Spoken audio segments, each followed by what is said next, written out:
Thank you, Taylor. And the day continues here in the ACC in Chestnut Hill, Boston College to be exact. You're watching the ACC on ESPN on an absolutely perfect fall afternoon here in the Boston area. Today, Boston College opens up their ACC home slate against the Cal Bears, playing their first ACC game of the season.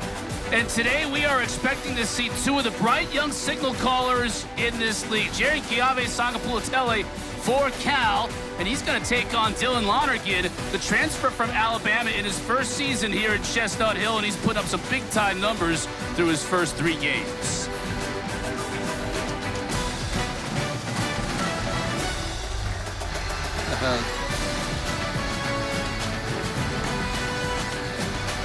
Hi, everybody. Alongside Max Brown, I'm Chris Cotter. Max is Taylor and the crew were saying this has been a wild couple of days in the ACC, and it promises to continue this afternoon. Yeah, Virginia started the party last night with a huge upset over Florida State, and everyone's talking about it through the Florida State lens, but how big of that is it for year 4, Tony Elliott, to get that kind of win?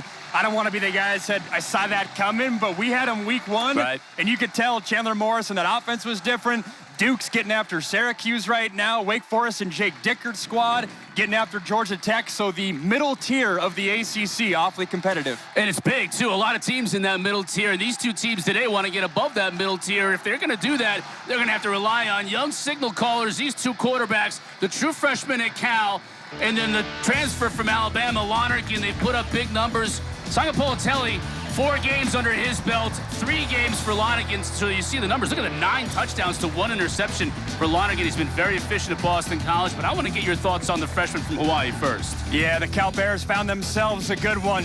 Jaron Sangapulotele is a special one. He does a great job flushing out to his left. He's big, but he can get on the move. Does an excellent job dispersing the ball to his different playmakers.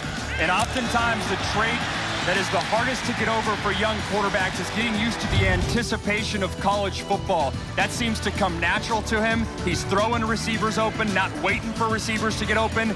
This guy is very special, and get used to saying that name for a long time to come. He completed his first 9 passes of his career in his first game. First 3 games were outstanding, coming off his first poor performance against San Diego State in San Diego last week, looking to bounce back. For Dylan Lonergan, meanwhile, he's had a bye week now to kind of put that Stanford loss behind him and get ready for this one. Yeah, he's flown a little bit under the radar. If Sangapulotele has been getting all the national headlines, Lonergan's ability to manipulate the defense with his eyes is very much a strong suit. You're going to see it right here, a little wheel route by the running back. He knows exactly where to go with the football. He knows what this offense wants to be, and you know, this BC offense last year had Thomas Castellanos as their quarterback, who's obviously doing great things with Florida State this year. But I think Lonergan unlocks something in this passing attack. His ability to get through progressions, I think, is a strong suit. And the stat that jumps out for me there, 73% completion percentage. That's knowing where to go with the football and getting the ball out of his hands. The team that relies on the pass, they want to run the football a little more effectively. Let's see if they can do that offensively in this game. Kendra Douglas is the 3rd member of our crew. She's standing by with more on Dylan Lonergan. Well, talking with quarterback Dylan Lonergan, he was telling me that transferring here was pretty seamless, and mainly because of his relationship with head coach Bill O'Brien. O'Brien recruited Lonergan when he was at Alabama, and he was telling me that the relationship between the two just really worked out. They were able to gel with each other. O'Brien agreed with that, even joking and saying that his mom, Dylan's mom, was a great cook. She made them an 8-course Italian meal when they would ever go to visit him. Now, that connection has come full circle with Lonergan leading this Eagles offense. Wouldn't mind having 1 or 2 of those courses myself at this point in time right now. Apparently, Dylan's mom is a heck of a cook, and Bill O'Brien said he was there on that recruiting trip with Nick Saban. And he said, all I had to do when I was on recruiting trips with Nick Saban is sit back and watch and learn. And it sounds like eat, too, when he's got Dylan Lonergan. But at home's been a different story for Bill O'Brien's squad. They're looking to respond after 2 tough road trips. Michigan State 3 weeks ago, at the farm in Stanford 2 weeks ago. Got a bye week to get right. It's been a different team under Bill O'Brien here at home. And for Justin Wilcox, you kind of forget it's his 9th season at the helm for the Cal Bears. Somewhat flown under the radar, has had to deal with a lot being the head coach there. But they're looking to respond as well. The energy with both these staffs was very similar this week in terms of frustrated after their last game. Felt like those were games they should have won. For Justin Wilcox and Cal, they got snuck up on by San Diego State, who blew them out. Today is all about which team can respond. Cal won the toss. They defer to the second half, so Chase Meyer, transfer from Penn State, will put a big toe into it. And TJ Green, waiting back with his heels on his own goal line, awaits the kick. Meyer puts it in play, and we're underway. Green's got to get a chance to return this one. Beyond the 20, puts a foot in the ground, spins out of a tackle, and is still on his feet. Flag down as Green finally gets ushered out of bounds at the 36. 35 yards on return. Let's check the marker.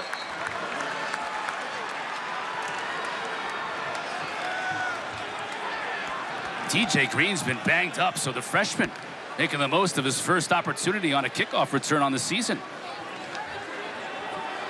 But let's check the marker. Might have gotten some help.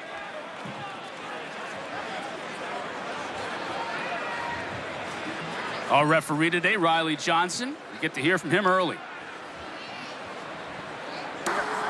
During the return, personal foul, grabbing the face mask, kicking team number 20. 15-yard penalty will be added on to the end of the run. First down. So the return stands. 15 yards later, we're at midfield for the first offensive possession for Dylan Lonergan and company. And like we said in the open, he's somewhat flown under the radar. Was a number 6 quarterback, QB recruit, coming out of high school, found his way to Alabama in what was a stacked QB room there. Julian Sayin was there, Ty Simpson, Alabama starter, Eli Holstein, now Pitt starter, and then Jalen Milroe, now in the National Football League. But so far, almost at the 1,000-yard mark, 9 touchdowns, only 1 interception. The limited turnovers and the high completion percentage is what Bill O'Brien wants to see with this offense.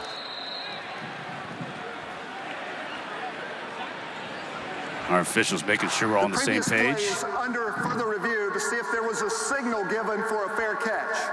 Now they're reviewing this return all the way back to the 1-yard line from TJ Green. They're going to check to see if a signal was made, which would have indicated a fair catch. I was going to comment on those photos of Dylan Lonergan. He probably wants us to get rid of the one of him in Brookwood. It's a lot of hair. High school kid. That's a lot of hair. That's the type of photo, though, as you get older, you'll be envious of that thick hair, you know? Maybe. The alpaca look. God, that's a lot. That's what the cool kids are doing. It's like that bunched up hair right in the front. I got no room to talk, though, because I had a Napoleon Dynamite fro when I was a teenager. So there's some good pics to pull if I got put on there. Let me start digging for some of those. Let's take another look at this, see if a fair catch signal was made. It's a point of emphasis. Can't make any motion above your head, whether it's the returner or any of his teammates as well. Sometimes you'll get a teammate that gets flagged there. I don't see anything there whatsoever. I don't even see enough there for why they would even review it. So it has me thinking, I wonder if it was someone else. Yeah, teammate. Yeah. Did have Alex Broom, was kind of the second man back on the other side of the field. Let's get the word from Riley Johnson. During the kick, there was a fair catch signal given, but not by the player that caught the ball. When the player caught the ball, it was dead at the 1-yard line. However, the personal foul, face mask penalty will be added on from the 1-yard line. Boston College football, first down. So the fair catch signaled by a teammate at the 1, where he caught it at the 1. Yeah, we didn't catch the number of who that was, but I mean, obviously a huge mistake. You're losing 35 yards in field position right there. Yes. 15 minutes, thank you. And obviously the 10 seconds that ran off during the return now will be put back on the clock. 15 minutes left to go in this first quarter. Taking us a couple of minutes, partner, but we're ready to go. Lonergan rolls the pocket. It's Bond, incomplete though, had a foot on the line, and Bond is one of the playmakers that Lonergan is going to rely on. He's the go-to guy. He's the receiver 1. They'll move him all around. Number 11, who just caught that pass. They also got Reed Harris, big body on the outside, 6'4" receiver. Jaden Skeet is out, their 3rd receiver. So they'll have VJ Wilkins get elevated duty, and then 17, Jeremiah Franklin, very capable tight end, really does everything, blocks. He's out in pass concepts as well. Turbo Richard, their running back, had some ball security issues the past couple of games. He's very much their guy. They're looking to get him back on track. Bond just had a foot on the chalk, couldn't get one in bounds. So it was an incomplete pass to start the game. Lonergan again looking for Bond and finds him at the 20. Spins away from the tackler and gets it just outside the 25. Aiden Monetai was there for the tackle for Cal. Bond is putting up ridiculous numbers. Yeah, and it was fun. I went back and listened to his ACC media days. He represented the Boston College there as their player, and you can tell he's got a chip on his shoulder in terms of feeling like he's under the radar. This is his 5th year at BC, but so far this season, already having 29 receptions, now 31 after 2 to start this game. He's going to have an awfully productive year. 3rd and 1, and they use the power back, Turbo Richard, to move the sticks. Richard, 5'8" and 207 pounds. He's got that low center of gravity. Yeah, and so much has been made. You almost feel for the guy about the ball security issues these past couple of weeks. But that's how you know you're a great running back, even when you're having that. He's had 2 fumbles on the 1-yard line. They've emphasized ball security all week, but he's their guy going into this season. 43 carries as well. I really like their backup running back, Jordan McDonald, as well as a change of pace guy. Lonergan to throw again. As a receiver, that's Harris. Brought down by Paco Austin, but Lonergan is spreading the ball around, and he's on target. And his playmakers, I mean, oftentimes some of the receivers we see are interchangeable with teams. These guys very much have distinct skill sets. Reed is very much the big body guy, 6'5", 217. He's going to operate that outside lane and is a tough matchup on the outside there for Brett Austin, the corner for Cal.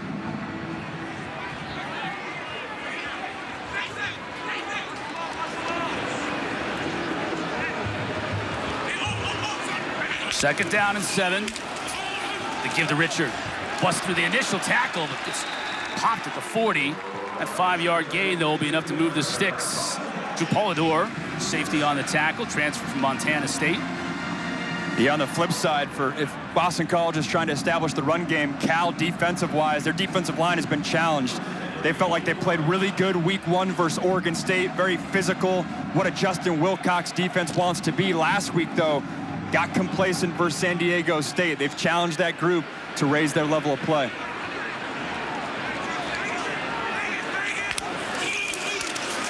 Again to Richard. Testing the middle of that Cal defense, picks up 4 on first down.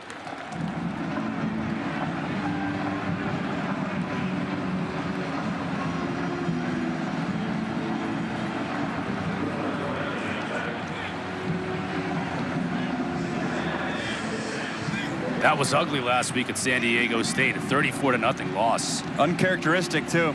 This is a Cal team throughout 9 years of Justin Wilcox. They've hung their hat on their defensive play. Hasn't always been pretty offensive-wise. They've found a quarterback this year. If the defense can get right, this can be a good team. Lonergan fakes the handoff. As a receiver, Bond makes the catch out of bounds at about the 40.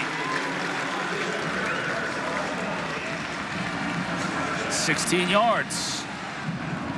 And we're seeing right away the different routes that Lewis Bond can get to. He's had an out route, he's had a comeback, he's had a hitch, and then right here it's a deep over. Nice job by Lonergan being patient, allowing that route to get into the green grass. And you can tell right away what the game plan and the emphasis was early. Feature number 11.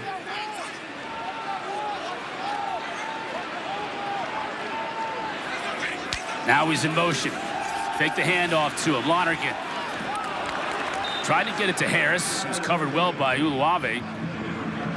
Inside linebacker, number 0 in white, team captain. The only permanent team captain on this team.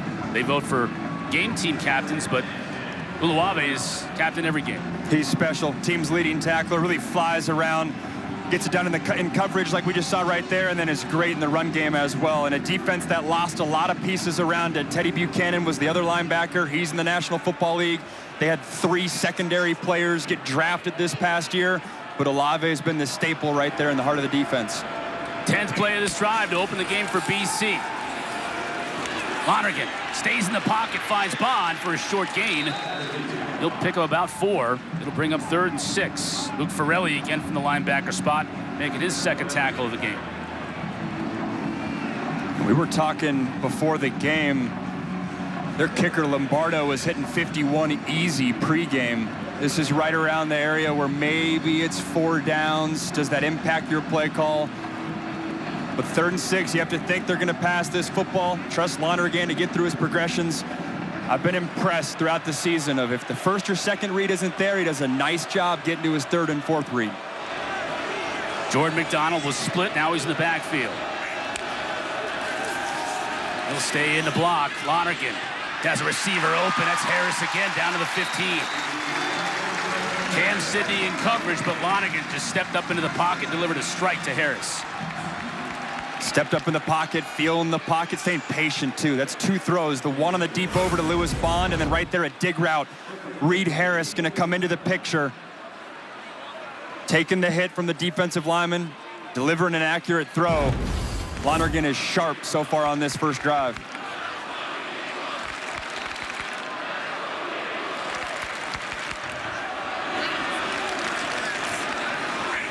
Bond in motion. Richard has it inside the 10, finally dragged down at about the 6 by Farrelly.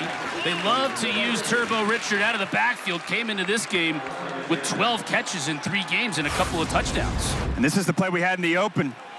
Dylan Lonergan on a little running back wheel route. It's a nice blitz by Cal. Keep an eye on that today. Justin Wilcox and this defense, led by his defensive coordinator Terrence Brown and Vic Soto. They'll bring a vast pressure package into each game. Different fronts, bringing safeties, bringing corners. The ability for Turbo Richard to get his head around and Lonergan to understand what the defense has given him is key in this game. Lonergan, he'll keep it himself. Inside the 5, touchdown.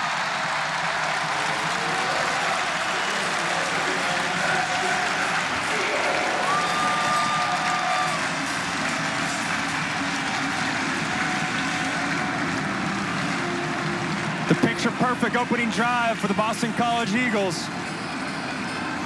Wasn't necessarily expecting the QB run game from Dylan Lonergan, but it showed out there, a little zone read.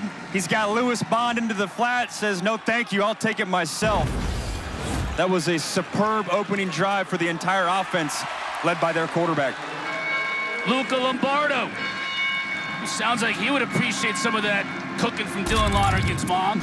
Splits the uprights. Boston College takes the opening kick, marches down the field. Lonergan. Max, this is how you open things up in your first ACC home game. 12 plays right off the opening kick, 84 yards, just under 6 minutes off the clock. It's the type of drive you want when you're just scrimmaging against your own defense. They're going to read the defensive end right here, and then they got a receiver, Bond, working into the flat. Defensive end crashes down. Lonergan's out. No one picks him up. They pick up the receiver instead, and he's able to get in. You're not accounting for Lonergan's legs when you're looking at the numbers offensively. It's an excellent play design and a good job of QB utilizing his legs. And Bond as a decoy with the defense focusing on him. First rushing touchdown of his career here at BC for Dylan Lonergan. O'Brien and the Brain Trust obviously very happy about that opening drive, and now challenges defensively against this dynamic quarterback for the Cal Bears. The Irishman Andy Quinn. Kick it off. Jacob DeJesus. He's pretty dangerous himself with the ball in his hands. 21 in white, stands by in his own end zone. Low line drive kick. DeJesus just going to opt to let this one bounce into the end zone. And we'll get an opportunity for our first look at Jerry Kiawe's Sanga Politele. Coming from Hawaii, set the career state record, which is saying something with guys like Tua Tagovailoa, Dylan Gabriel, Marcus Mariota coming out of the state. He's the dude that had that prolific high school career. And then Jared Goff, last time a true freshman signal caller started for Cal, and this season he's been great. Did have the 2 picks last game, but even when you turn on that film, he's making some big league throws. I said it in the open. He's throwing guys open, very much making high-level collegiate throws. To give to Raphael. Flag down behind the play. Let's check the marker as Raphael picks up about 3. Kendrick Raphael, the transfer from NC State. Holding, offense number 66. 10-yard penalty, first out. And they'll back up 10. Call going against Jordan Spazovich-Moko. Yeah, they love their quarterback. I think they're still trying to figure out what they have at the skill player position. Raphael's the transfer coming on. You mentioned Jacob DeJesus. He's an All-American return man, transfer from UNLV. Tron Grizel, former walk-on. He's the outside tall receiver. Hampers, another transfer from Idaho. And then Mason Minnie, they really like, another transfer from Idaho. Plays that H-back tight end position. They get him involved in a lot of flat routes in the passing game. There's Minnie in motion. BC showing a little pressure, and they bring it. Raphael trying to make him pay. Gets out beyond the 20. Picks up about 6 of the 10 yards they lost on the holding call. Yeah, this running back room, Raphael won the job coming out of camp. You got L.J. Johnson, another transfer from SMU. Brandon Hyde Jr., transfer from UTSA. Remember, Jaden Ott was their star running back a year ago, was the best running back in the transfer portal, now at Oklahoma. That was a big void they had to fill in this offseason. Second and about 14. Sanga Politelli, his first passing attempt of the day, gets it off. Intercepted. Picked off by Omar Thornton.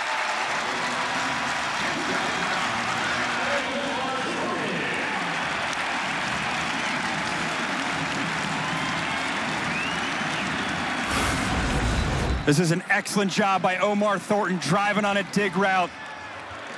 Beats the tight end to his spot. We were just talking about it. Mason Minnie, they like getting him involved in the pass game. That's always the risk for a young quarterback when you call that dig route. If you have too many hitches and those safeties can bite on it, they can come up with an interception. That's an excellent job knowing your responsibility, triggering, and coming up with a huge turnover for your defense. Thornton's first interception of the year sets up BC deep into Cal territory.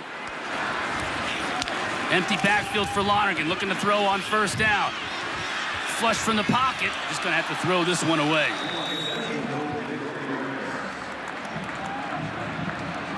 TJ Bowlers applying the pressure and forcing Lonergan on the run. It's a nice job by Cal getting pressure with 4. Keep in mind, this Boston College offensive line is having to figure out their lineup too.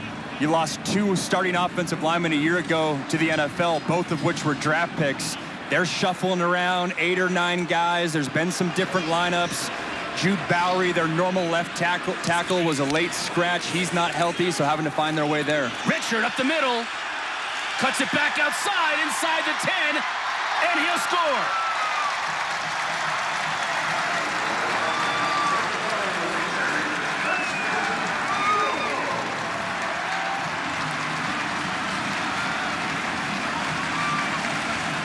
Right when I mentioned the offensive line, they do an excellent job. Open up the runways for Turbo Richard.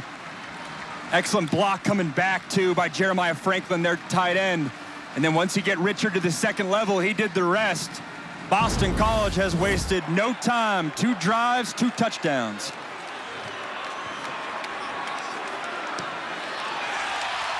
Lombardo perfect on the PAT. The sophomore from Charlotte. Kicked in the afterburners after bouncing it outside. All Eagles early.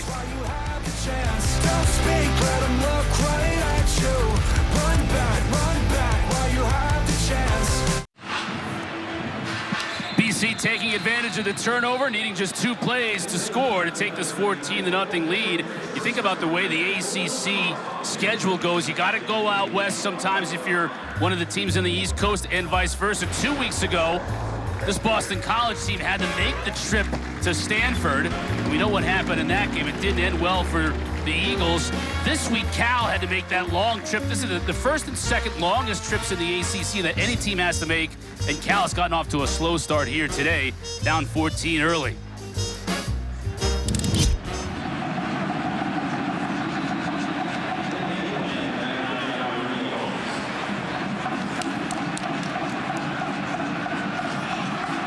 Lombardo puts this one high and deep. DeJesus will let it bounce over his head. Kendra's on the field with more on Cal's traveling to the East Coast.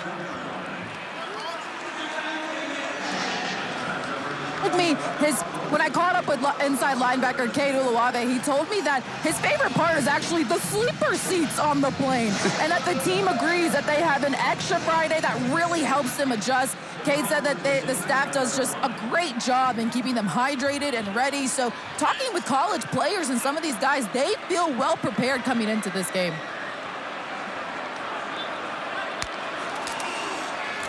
Raphael, big hole up the middle, bounces off a would-be tackler, picks up about 8. Yeah, those 30 lying down seats on that charter coming from Cal Berkeley over here to Boston. And it's a merit thing, too. You got to produce on the field to get one of those 30 lay-down seats. I remember when I was playing, it was always the list to be on the massage list.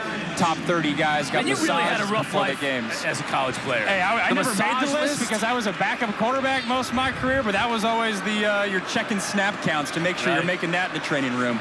That was the carrot. Good run on first down. Jared to throw. As a receiver out there, catch May after the big hit. Tron Grizel came down with it. 29 yards for the fifth-year senior. He took a shot to hang on, too. You said it. To high point it, go over the corner, and then wear the hit from the safety. And, man, this Cal offense has done this consistently every week. Those 50-50 balls, JKS trusting his receiver to go up and make a play, and they do that.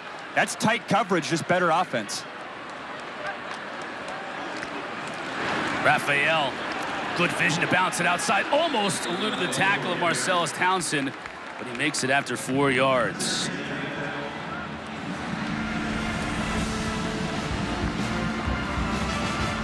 Coming up tonight at 7:30 Eastern on the ACC Network, Stanford's going to host San Jose State in Palo Alto. That's the Bill Walsh legacy game. Walsh, who, of course, San Jose State alum, head coach of Stanford on 2 separate occasions. A lot of interest in that one. The Walsh family and those fan bases in the Bay Area. Pitch on the end around. Good pickup on 2nd down and 7. Going to be a little bit shy of the first down, so a 3rd and short. I like that design. You line up everyone to the boundary, the short side of the field, and then you use an orbit motion, meaning the receiver going behind the quarterback, behind the running back. There's so much space to the field. Good design there right there by Justin Wilcox's offense. New offensive coordinator Brian Harsin, the former Boise State and Auburn head coach, now calling plays for Cal. Give to L.J. Johnson. Crashes through the middle, first down. Johnson, a little bit of a bigger back at 5'10", 215. They'll move the sticks, so a good answer here from Cal after turning it over on their first offensive possession. Down 14, mounting a drive here now into BC territory. There's Brian Harsin. You can see him just to the left of that, the end of the window there. Right there. Popular name in the college football ranks. Justin Wilcox's 5th OC since he's been here. Nothing doing for Jacob DeJesus. They want to get him the ball in a lot of different areas, but they don't want to get him the ball there with all those red shirts around him. So Darius McConnell led the way, and it's a big loss. Trying to use that similar action they had a couple plays ago to Kendrick Raphael, this time with Jacob DeJesus. We said it in the first drive. DeJesus, All-American return man at UNLV. They picked him up in the transfer portal. Elite specialist. The task is trying to find unique ways to get the ball in his hands. He's a slot receiver. Here we're seeing him lined up in the backfield, whatever it takes to get the rock in his hands. Sangapolitelli, there's the rock in his hands inside the 25. Cameron Martinez on the stop, so they get a big chunk and then some of the yards they lost on first down. The nice little Texas route is what they call it. Lined up in the backfield, cutting across the face of the linebacker. Again, trying to get a mismatch. DeJesus' speed and quickness on a linebacker's size. Good creativity from this Cal offense. That's what Brian Harsin brings. A lot of shifts, a lot of motions, a lot of eye candy from the Cal Bears. Sangapolitelli to throw on 3rd down. The left-hander going to his tight end, can't make the catch, but he had a defender draped all over him. That was KP Price, the safety, and Mason Minnie was carrying him into the end zone. Pass interference, defense number 2. 15-yard penalty from the previous spot, and an automatic first down. The accuracy of this throw creates the penalty. He paints this on a shoulder. You talk about back shoulder, that is literally a back shoulder, hitting that shoulder pad. If that's an inaccurate throw, I don't know if you get that PI. We said it a couple plays ago, but Dron Kiave Sangopola-Tele, very accurate down the field, always gives his playmakers a chance to make a play on the ball. First and goal. Raphael bounces into a offensive lineman on his own team, but bounces it outside. Can't get into the end zone. All kinds of flags. That's going to be a face mask. As Raphael loses his helmet. That was brutal.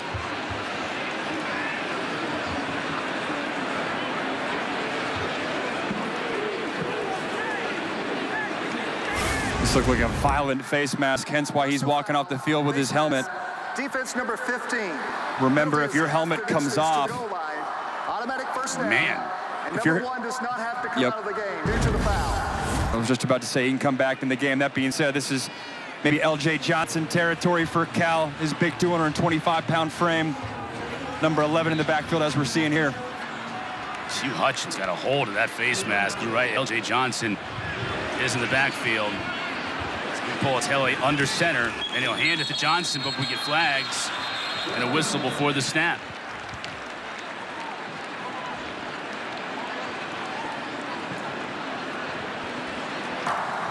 To the snap, false start, offense, number 66, 5-yard penalty, first down. Spasovis Moko again on the call. It's a costly 5 yards.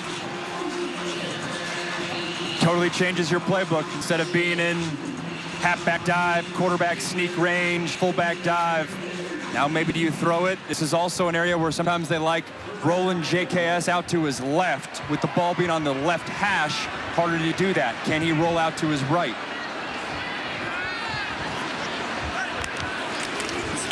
Johnson in the middle. Tries to get to the goal line and does. Did he get in? They're going to mark him just shy. Good, powerful run by L.J. Johnson.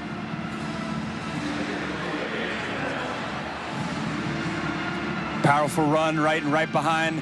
There's 6'4", 320-pound right guard, Siape Vadakani. It's a great job, especially off the penalty, getting that yardage back. At first glance, it looked like that ball crossed the plane. They're not going to give it to him. Second and goal. He gets stopped. Omar Thornton in the backfield.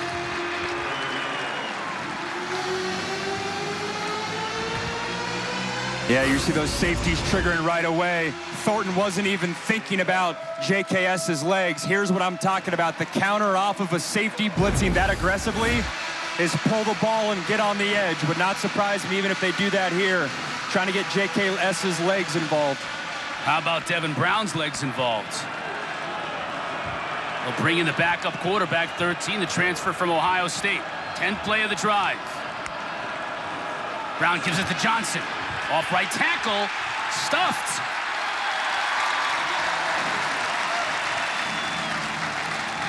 What are you doing here? This has been a great drive for Cal. Do you put points on the board on the road? You're already down 14. Are you going for it? I want to see what kind of spot they get, because if it's inside a yard, you got to go for it.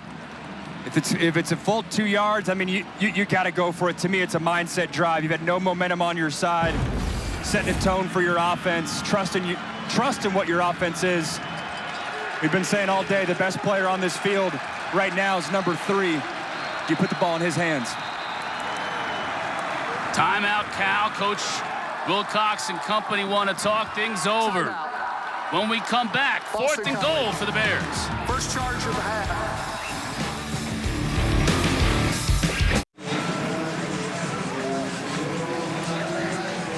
Offensive coordinator Brian Harsin, former Boise State Auburn head coach, with the headset on, trying to finish off this drive with a touchdown. Began on their own 25-yard line, following Boston College's quick score on the turnover.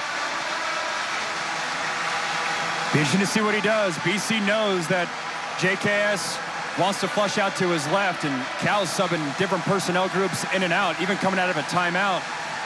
They had confusion. Now Boston College is bringing in 2 new defensive linemen and subbing guys out. All sorts of movement coming in. Yeah, 55 Quan Williams has got to get in there. Sangapolatelli under center. 4th down and goal. Tight end in motion. They give it to Johnson. Did he get in? Officials haven't given us a signal yet. His teammates seem to think he did. He did.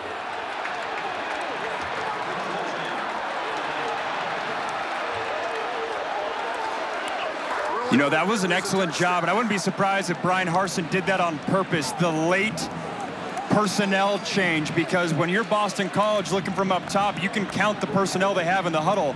You break out, then you switch it last minute. It forces Boston College to switch. That's excellent coaching by Justin Wilcox's staff to ensure a touchdown. Now what do we got here? A little trickeration, a little line up.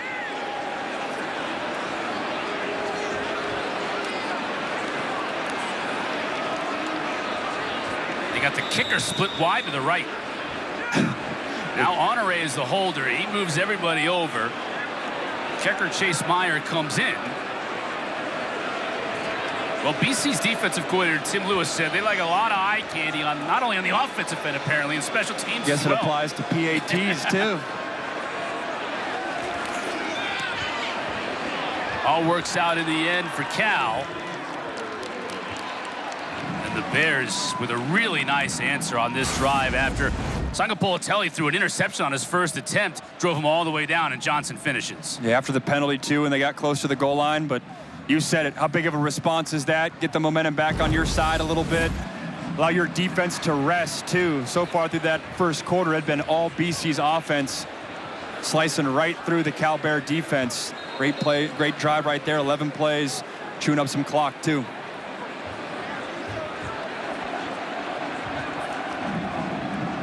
You can see Wilcox patting his offensive lineman on the back.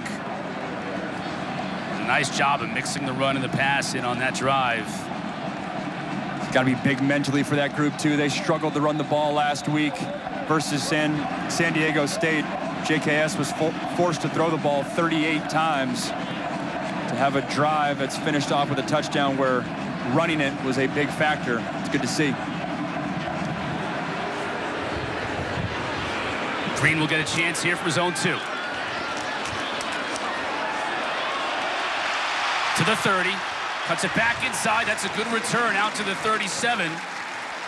BC will have good starting field possession. Tonight after the San Jose State-Stanford game, the ACC Huddle crew, the final score. Going to wrap up the whole day with highlights and analysis as well as interviews with players and coaches. They got you covered on what has already been a crazy weekend in the ACC, and it's just going to get crazier, I feel like, for the rest of the day. It's on the ACC Network and on the ESPN app. Honestly, feels like that might be the theme the rest of the season. I don't want to get ahead of myself, but man. Anybody can win on any given day, and that's what we're seeing. And that makes the league incredibly exciting. That middle tier of teams, a lot better this season, it feels like. No doubt. This is McDonald. Give him a yard. Jordan McDonald. In the Atlanta area. Transferred in from UCF. Second year with the program. McDonald's a little bit more of a taller, more of a slashing back, if you will, a little bit more than Turbo Richard. Yeah, he had a nice game. I had their game last year versus Pitt when they got the win there, and he had some big runs. Very much a two-headed backfield for him. Bond in motion now back outside. Lonergan to throw. Steps up in the pocket, tries to use his feet, can't get much, maybe a yard. It'll bring up 3rd and long. TJ Bowler's making the stop. Bowler's making that stop, but Zeke Masses, the corner 5, they tried to get him on a little option route.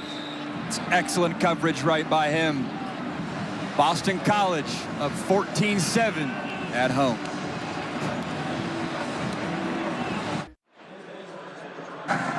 We welcome you back in. Boston up 14-7 here with Coach Wilcox. Coach, how important was that momentum on 4th and goal to get the touchdown for you guys? Well, huge. You know, when you get down that low, we got to be able to run the ball into the end zone. Unfortunately, we went backward early in that series, but the guys overcame some adversity and finished it off, which is good. All right, thanks, Coach. Thank you. Thank you, Kendra. Coach, big drive for Cal to put it in the end zone. First time today, and we're early in the second quarter. Max Brown, Kendra Douglas, you just heard from, and Chris Cotter with you in Chestnut Hill. Lonergan to throw to open up this drive. Puts it on the money to Bond. Eludes one tackler, gets near midfield, first down.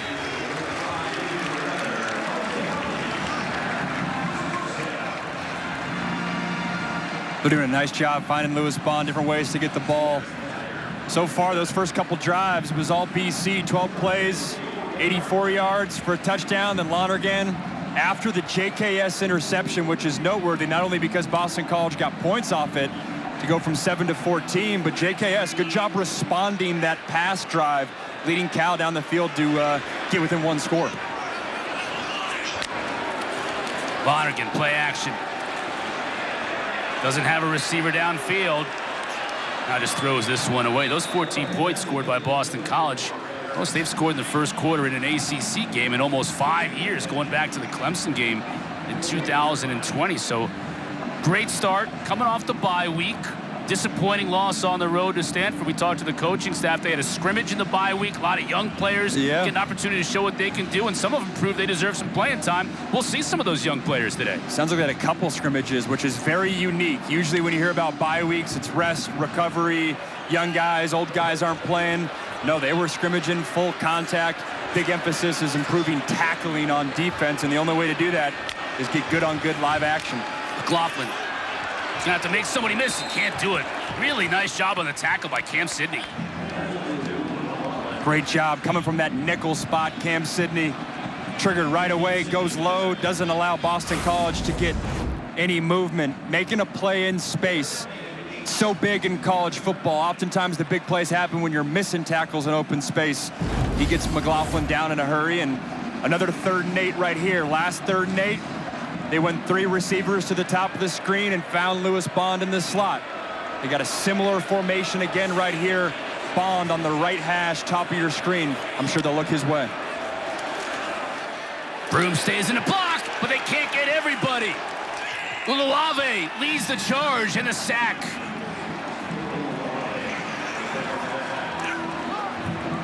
Can see the pressure package that this Justin Wilcox, Terrence Brown defense are bringing. A lot of looks, a lot of bodies right there. Just overpowering that Boston College offensive line. 3rd down is not a down. 3rd and long is not a down you want to get into in general in college football, but especially against this defense, because they have a deep list of pressure packages they can get to.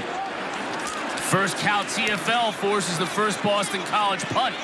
Seamus Florio, that's a good kick. And DeJesus is just going to have to call for a fair catch at his own 15. Coming up tonight, 7:30 Eastern on the ACC Network. Stanford's going to host San Jose State in Palo Alto. It's the Bill Walsh Legacy Game. They named it the Legacy Game back in 2007. Why the Bill Walsh Legacy Game? He played at San Jose State and coached Stanford on 2 separate occasions. But that's the actual name? I thought that was just a Chris Cotter making something happen. I'm not that smart. All right. That's brilliant. I was laughing earlier. That's brilliant. I love that. Obviously, there's no love lost between those 2 programs in the Bay Area, so that'll be a fun one to watch. Raphael. Cal really wants to get this running game going. You mentioned it, Max. They had no success in San Diego last week, and they've had a little bit more today. And it's huge. Not only just, obviously you want to establish the run, but it takes pressure off your young quarterback, too. I don't think it's a recipe for success asking JKS to throw 38 times a game. If you take pressure off him and defenses are forced to put another body in the box, well, then look out, because then home run shots down the field with your young quarterback could happen. 12 of their 15 plays from scrimmage for Cal have been runs. Not this one. Sanga Politelli looking to throw. As a receiver, his tight end open, first down near the first down marker. Marking right at the line to gain. Isaiah Ferris brought down Mason Minis right at the mark, and they're going to give him the first down. I really like Mason Minnie and what he brings to this offense. He's, very much a receiving tight end, can do everything, but he does a nice job just sitting in that window. Kiave Sagapolitelli does a nice job as well, working through his progressions. That was his 4th read on that progression, working from right to left. Raphael now in motion into the backfield with Sagapolitelli. Raphael dancing, bounces it outside. Drags a tackler for a few more. That tackler was Carter Davis, but a good run by Raphael, as it looked like he might have lost yardage right from the start.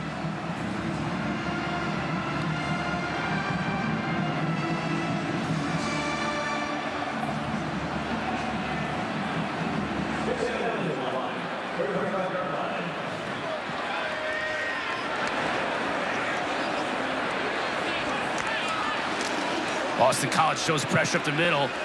DeJesus on the quick pass. First down. We were waiting for this. Cal move in the pocket. You check 2 boxes on a play like this. You get JKS rolling to his left. You love that. And you find DeJesus getting the ball in his hands in a unique way. Whatever it takes to get the ball in 21's hands and have it be any sort of punt return or kick return type look, you got to like your chances there. Raphael back into the backfield.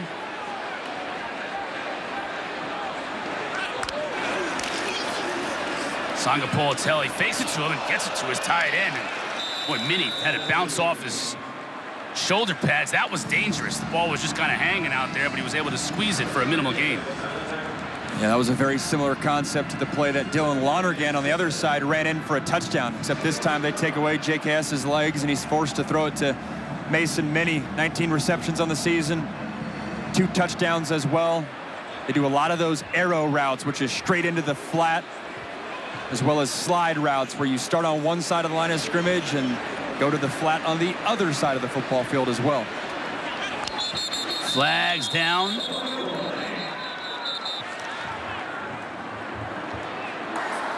Prior to the snap, false start.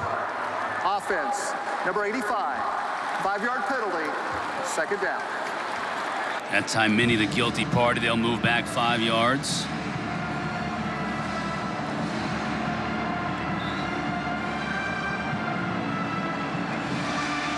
Coach Wilcox, no, you go on the road in league play. You want to play a clean game. You want to spring the upset.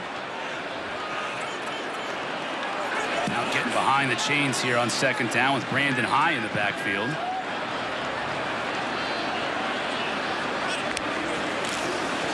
Gets the handoff.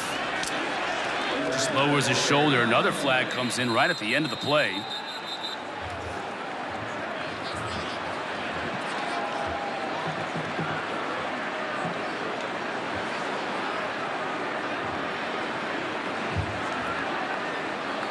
Anye Wosise on the tackle.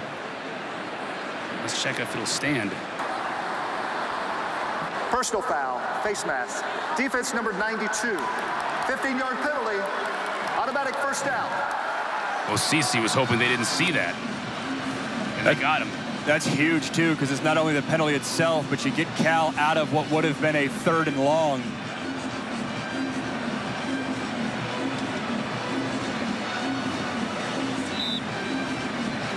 Wosise, one of those defensive linemen that hasn't played a ton, but popped during bye week. Going to get more reps today. There's a long list of guys, defensive line-wise, that we're prepared to see today. Second consecutive time the Cal drive now moves into BC territory. Now, look at that bullet caught by Jacob DeJesus. Man, that was a tough catch. Had to go behind him. There's a lot of mustard on that ball. You said it. That's a bullet. It's an excellent catch by DeJesus. Little run pass option. Linebackers clear the box. You pull it. Paint it right on the chest of your receiver. That one was not. A little behind him. Good job by this Cal offense early on, getting the ball in his hands. Seeing the all-purpose yards. And those numbers right there. He was a weapon last year at UNLV.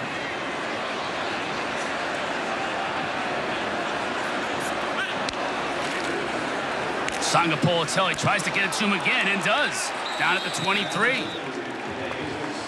Isaiah Ferris in coverage. We're going right back to it. This was a little bit deeper rather than it being a 1-step slant. This is a 3, maybe 5-step slant, pushing the ball down the field a little bit more. Anytime I see back-to-back slant routes with one-on-one coverage on the outside, you always got to be wary of a double move. Those safeties and those corners start biting with JKS's arm pushing the ball down the field. Sangapolatelli 5 for 5 on this drive. All kinds of pressure up the middle. Handoff to Raphael, and BC does a nice job stuffing it. Right at the line of scrimmage. It's a good job by Cal, though. I mean, to go down 14-0, they very much have steadied the ship here. Approaching the red zone, like to think this is points if they take care of business, but good getting this game back on track. Great crowd here today at Alumni Stadium. Parents Weekend, which is huge here at Boston College, hasn't packed in. This is great. It was tough finding a parking spot yesterday. Campus was packed. Beautiful day as well. Get your team back home. Low snap picked up by Sangapolatele. His tight end again. Mason Minnie. KP Price is checking Minnie, but Sangapolatele is putting that ball right where it has to be. Shy of the first down. This is going to have a big third down in about 2. Just one of the most impressive things for JKS for a young guy. He's getting through his progressions. He's staying patient, taking what the defense gives you. Mason Minnie, I really like we've been saying, the receiver weapon that he is. 3rd and short here, though. The 19-year-old, Jaron Kiave Sangapolatele. Don't get one sense of that watching the film. Even-keeled, poised, impressive young man. The give to Raphael, finds a hole, lowers his shoulder, and picks up the first down. Raphael just passed 1,000 career rushing yards. Good for him. Young man out of Naples, Florida, began his career at NC State. On the a little bit farther down in the depth chart at NC State than he wanted to be. Came out here to Cal, found a great opportunity. He's a starting tailback. Great vision right there, too. Play's supposed to enter on the right-hand side of the offensive line. It rolls back to the left, and he picks up a first down.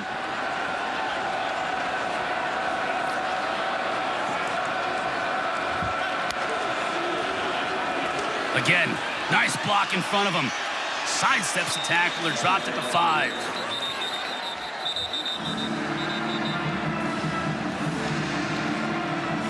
Get into all sorts of different things in the run game there, too. Pulling both the left guard and left tackle.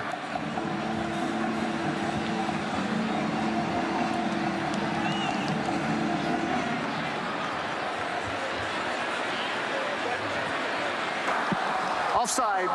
Defense number 17 lined up in the neutral zone. 5-yard penalty. First down. And that says it all right there from Bill O'Brien. Penalty will be accepted.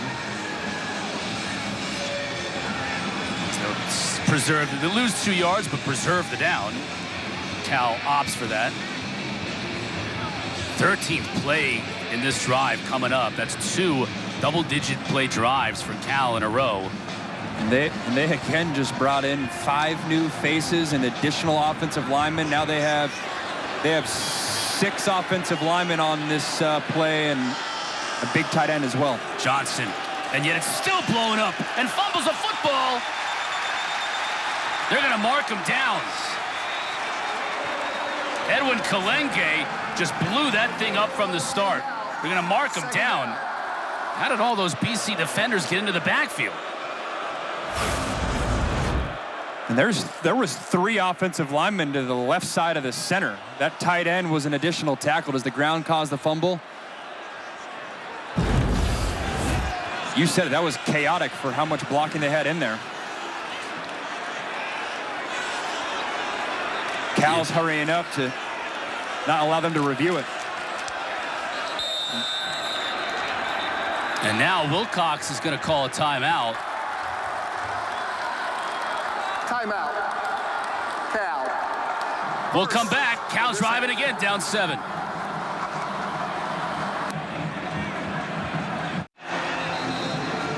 Coming out of the timeout, Justin Wilcox and his Bears trying to finish off yet another long drive. This one taking over 8 minutes off the clock, 12 plays. Think about, since going down 14-0 in this game, Cal's time of possession, 14 minutes and 43 to 3 minutes and 9 seconds for BC. Cal's had the ball the whole rest of the game since. Resting their defense and stopping any sort of momentum that the Boston College offense established in the first quarter. Still got to punch this one in, though, to make it worthwhile. Tight end Minnie in motion. I'll give it to Raphael. He's got good blocking up front. Gets just inside the 5. This will be a massive 3rd down and 2 coming up. Running right behind big 55, Leon Bell, offensive lineman who's really coming on for them. Transfer from Mississippi State. 3rd and goal, though. So far this game, they've trusted handing the ball off. Haven't really put it in JKS's arms or legs in this scenario. You try to get something on the edge, maybe get Jacob DeJesus involved, or trust your running game.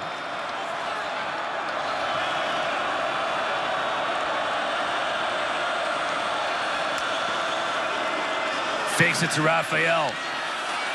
Touchdown, Bears.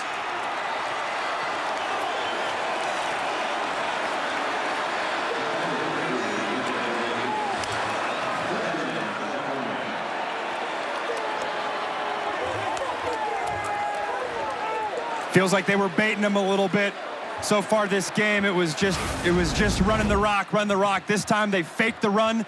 They got Jacob DeJesus, who starts on the right of JKS and runs to the left back pylon. The speed, the quickness, and honestly the size kind of hides a little bit in there. Leaks out the other side for a touchdown for Cal Bears. Meyer with the PAT. The Bears have come all the way across the country. Spotted the Eagles 14 points, but they fought their way back into this thing. 2 long touchdown drives. DeJesus finishing it off, all knotted up. Sundown, calling young rain, heading uptown, switch. 3:46 left to go in the first half, 14-14. After a 14-play drive, that followed up a 12-play drive. Cal is all even. Yeah, they do a nice job getting Jacob DeJesus, who starts on the right-hand side. They fake the run to that side, and then he just gets lost in the shuffle. Finds his way to the back corner. Excellent job by JKS putting it on him. Good job there, methodical down the field, and then we set it closer to the goal line. They hadn't really thrown the ball or tried that. You get Boston College being aggressive towards the run game because you've had success with the run game on that drive, and DeJesus can be a factor behind it. Meyer kicks it high and short. Boston College will set up from the 30-yard line after a 14-yard return. We'll take a quick break. BC offense back on the field when we come back. Great crowd here at Alumni Stadium today in Chestnut Hill. Boston College, they gave their home folks a 14-point lead. They've seen that evaporate in the second quarter. 4 plays, 5 total yards for the Eagles. What do they need to do offensively to get this thing going again? Yeah, they got to get back to the magic that was working those first couple drives. Steady dose of Lewis Bond, their receiver, number 11, and then establish that run game again with Turbo Richard. Richard is in there with Dylan Lonergan. Bond is in motion, now flags. We Don't do that. Yeah. Back yourself up already.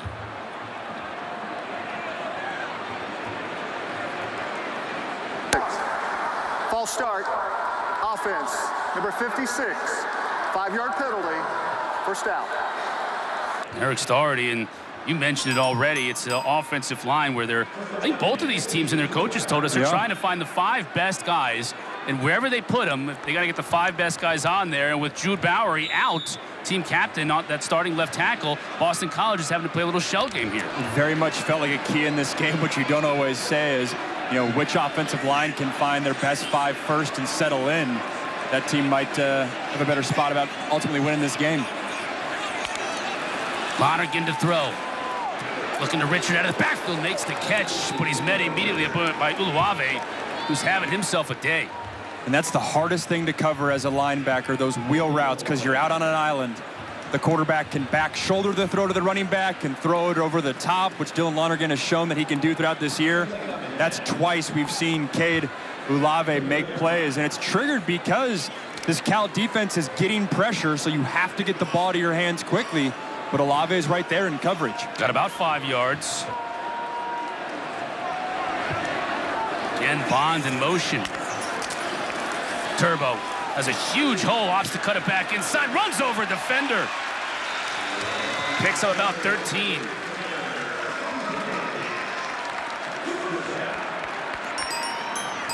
That time they're running right at the other inside linebacker, Harrison Taggart, the transfer from BYU by way of Oregon.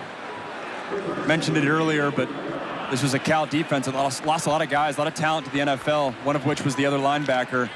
There's a battle at, you know, that other spot. Is it going to be Farrelly? Is it going to be Taggart? A little bit of a rotation. If I'm BC, though, that might be the side that I lean my run game towards.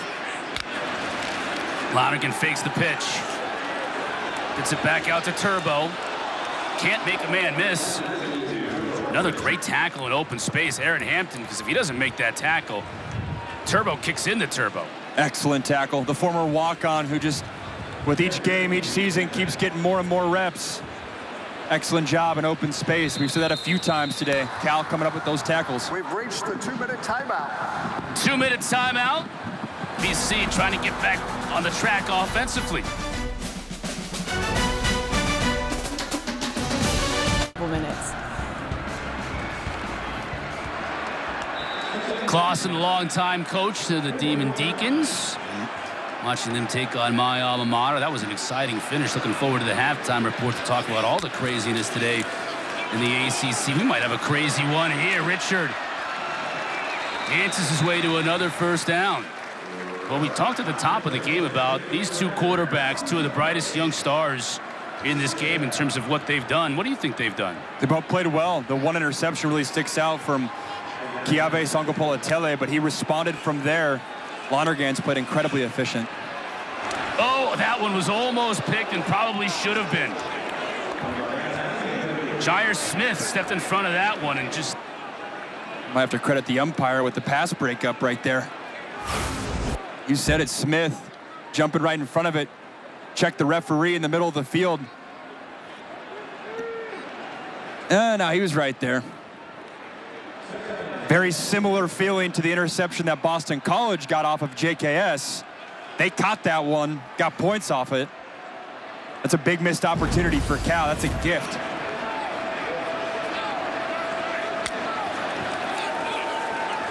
Lonergan looking downfield. He's got Bond inside the 40. Shy of the first down by about 3. Taggart and Wagner combining on the tackle. Bond getting back involved. Utilizing tempo, but still have all 3 timeouts. Still a lot of time to complete this drive. Lonergan going for it all with Bond.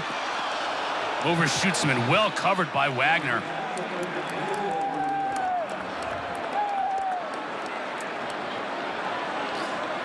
Excellent coverage right here by Josiah Wagner in the hip pocket the whole way. Lewis Bond's looking for that back shoulder throw a little bit, and it's just a little too far. That was my point that I made earlier when JKS painted it on his receiver, and as a result of it being an accurate throw, you got the pass interference. That time it's a little bit of an overthrow. Great coverage by Wagner, but he wasn't even tested. Could have potentially got caught there without getting his eyes behind. But again, on 3rd down, they're going to look Bond's way. Let's see what they do here on 4th down, yes. Richard makes the catch over his shoulder. Taggart just couldn't quite get there, and that'll move the sticks. So they start the drive with a little wheel route by their running back on Ulave. Ulave's athleticism shows up. This time they're running against the other linebacker, Harrison Taggart, and that's a tall task for any linebacker. Running from the opposite side, trying to defend against a running back. Lonergan over the middle, try to get his tight end. First time we've even mentioned Jeremiah Franklin today. And the true freshman, Aiden Manitai, was in coverage. It seemed like a little bit of a forced throw right here, trying to get your tight end the ball, working on the over, and then the true freshman for Cal, Manitai, who they love, starting at safety, which is in the long line of great Cal safeties in recent memory for Justin Wilcox. To have a true freshman at that spot from the state of Hawaii, they think the world of this young man. Impact player, coming up, making tackles, and just mentally to know what he's doing and understanding this defense at that young of an age is impressive. Cal again brings 4, so Lonergan is going to have time. That ball batted up in the air and incomplete.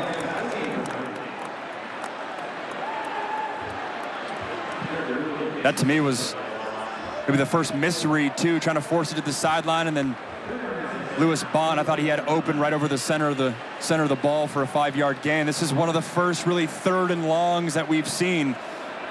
Seen a couple 3rd and 8s, but not 3rd and 10s. We've talked about it. This is where the pressure packages for Cal come alive.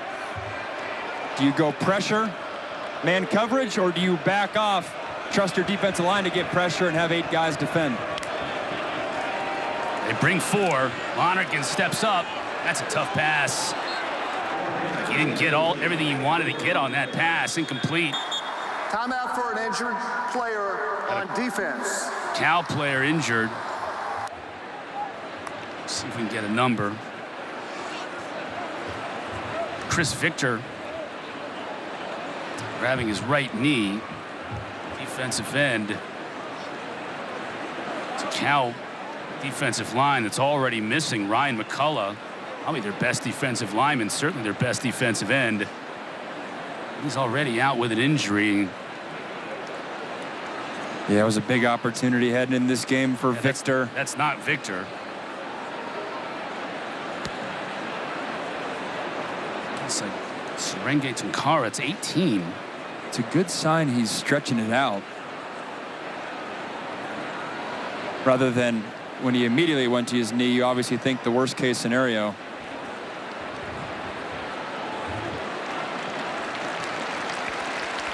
Tunkara's being helped off, so to your point, at least he was able to get up to his feet. Apologize on the missed number.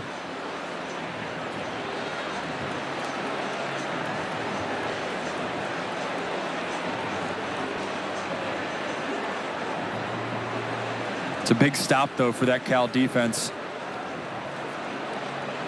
You're probably 34, 44. No, you're in field goal range. Keep in mind, their longest leg for BC, they've got a guy who can hit it. Lombardo has a 51.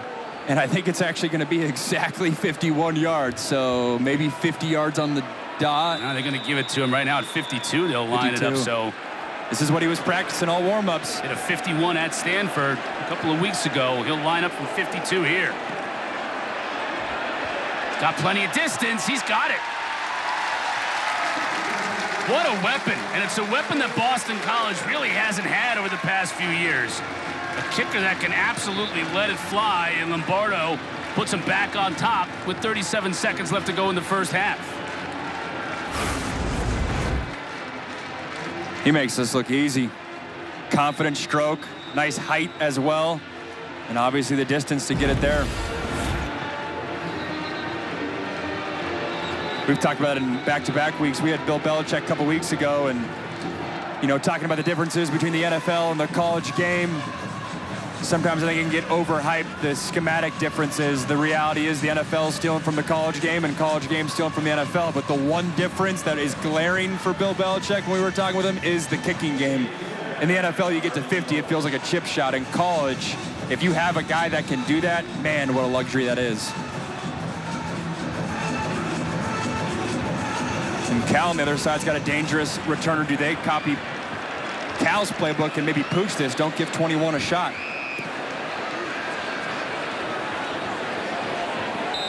And they'll let it roll through the back of the end zone. Tonight, after the San Jose State-Stanford game, the ACC Huddle Final crew going to be on hand. Going to wrap up the whole day. Highlights, analysis, interviews with players and coaches. We got you covered here on the ACC Network. Also on the ESPN app if you're out on the go.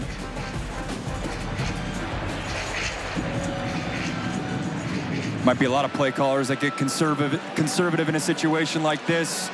Close game going into half. I don't think that'll be Cal's DNA. I think they trust their young quarterback to make great decisions. You got 3 timeouts. Mindset here is just find the first completion. They'll keep it on the ground. Raphael doesn't have anywhere to go, and I think they're going to be conservative. Saw that last night in the Virginia-Florida State game. Late in that game of maybe try to get a run on first down. Maybe if you can sneak one past them. If you get something there, then maybe it gets up tempo, but Cal's not going to do that. They're going to be content with heading into halftime.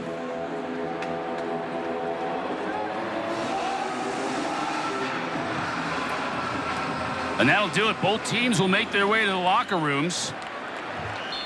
BC jumped out to a 14-0 start. It looked great for the home folks. Cal, though, rallied, put 14 on the board themselves before a long field goal gave the Eagles the halftime break. Kelsey and crew in studio. Take it away.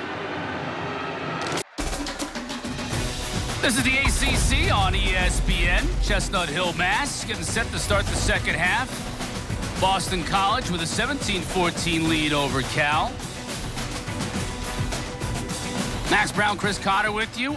Very interesting game. 14 points for BC. Looked like they might blow out. Cal came across the country for this game. Not so fast. Cal finally woke up. We got a game. Yeah, they did a good job riding the ship there. I mean, statistically, very comparable. Really, it's just that one interception that BC got off of JKS. Outside of that, pretty back and forth throughout this game. First half, I mean, Dylan Lonergan, that opening drive for the BC Eagles went right down the field. Lewis Bond got a lot of receptions on that drive. Lonergan's legs got in. And then Turbo Richard got involved. This is the touchdown off of the interception that I just talked about, which was a big swing point in this game. Credit the Cal offense, though. They responded that very next drive, drove down the field. They went for it on fourth down there. Right here, finding Jacob DeJesus in the back of the end zone to score 14 straight. And then the Cal defense was able to get a stop in that last drive to only hold BC to a field goal. So very back and forth, neck and neck so far in this first half. Sangapore Tele threw that interception on his first attempt. He was perfect 9 for 9 throughout the remainder of the first half after that, so he really settled in.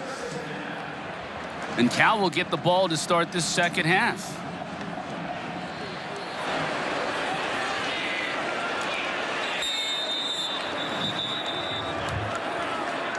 Fair catch made on the kickoff by Karan Adams. Kendra down in the field.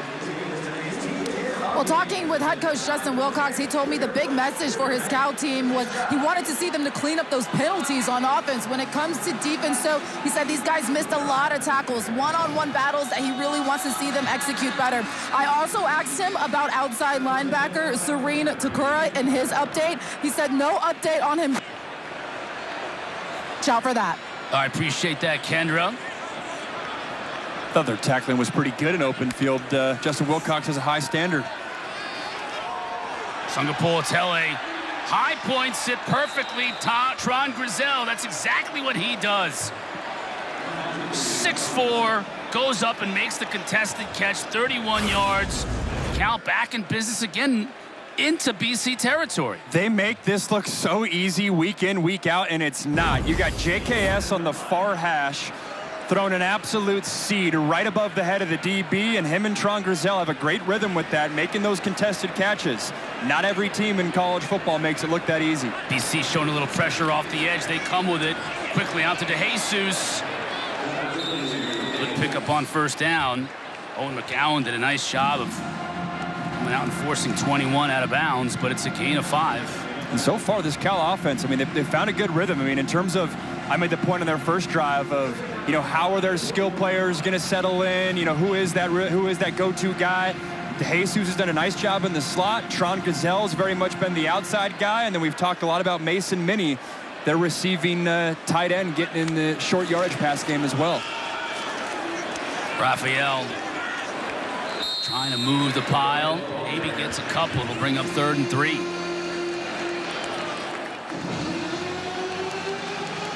Cisse and Williams combining on the tackle. Cal's 3 for 4 on 3rd down so far. They've had this scenario a lot so far this game. Feels like 3rd and short. They've elected to lean on Raphael, and it's worked out. Left hash. JKS not as comfortable necessarily, or doesn't do it as much rolling to his right. BC brings forward Sangapore Tele, feels the pressure and just unloads it. He's looking for Jacob DeJesus, but it wasn't even close. Hugh Hutchins was able to bring the heat. Nice pressure by Quintavious Hutchins. Coming on the bottom side of the screen, Q Hutchins has had a much more elevated role this season. Remember, Boston College had to replace Donovan Ezeraku, 2nd-round pick by the Dallas Cowboys. 3rd down pass rush situations was very much Ezeraku's specialty last year. It's a good sign for BC getting pressure there. Isaiah Ferris back to return this punt. Ferris lets it go over his head. Were they able to keep it out of the end zone? The officials are going to mark it at the 3. No, it's touchback.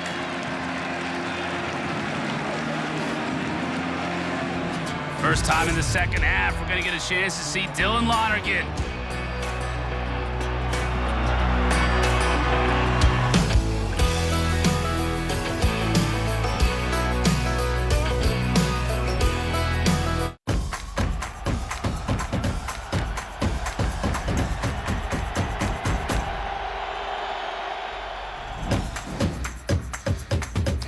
wild chase for that ACC championship. How about Jude Bowery, one of the team captains here for BC?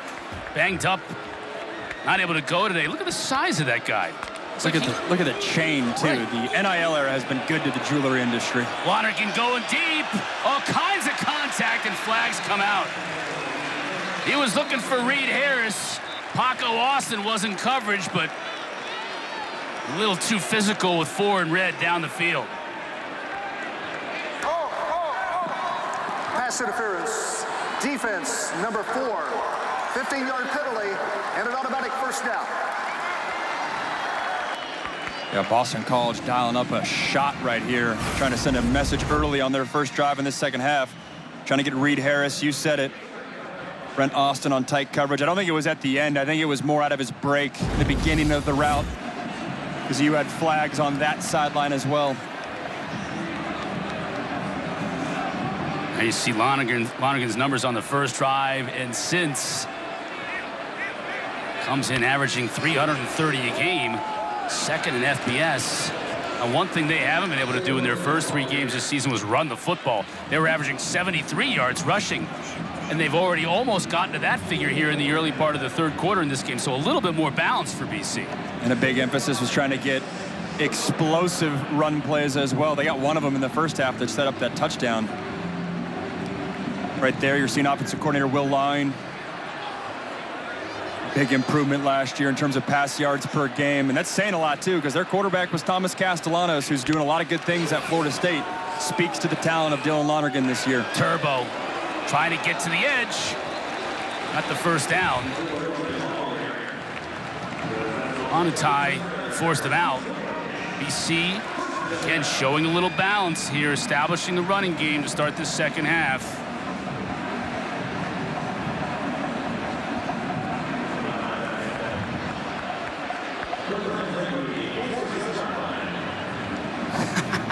Goodness gracious, we got to get that man the new jersey. He probably likes the way that looks, though.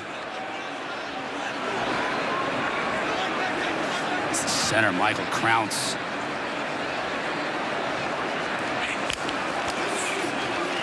Lonergan to throw over the middle.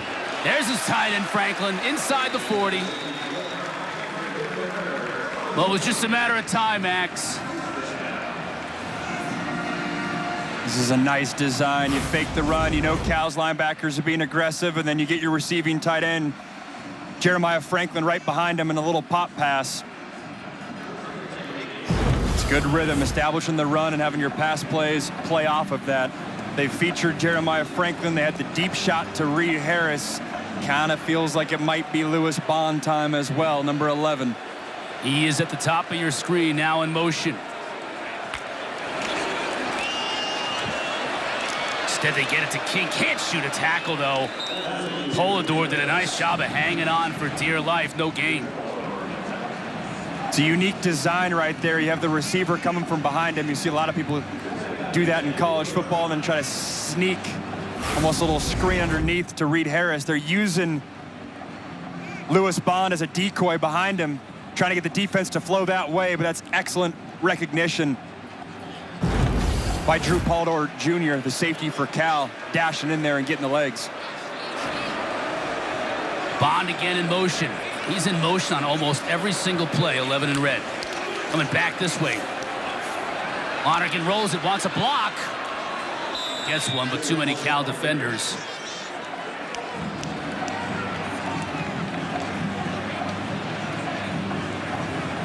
I made the comment yesterday to Coach Line of, you know, how much of a difference is it this year calling plays for Dylan Lonergan compared to last year with Thomas Castellanos. Castellanos being much more of a dual threat quarterback, as ACC fans have seen this year. And he says, well, you know what?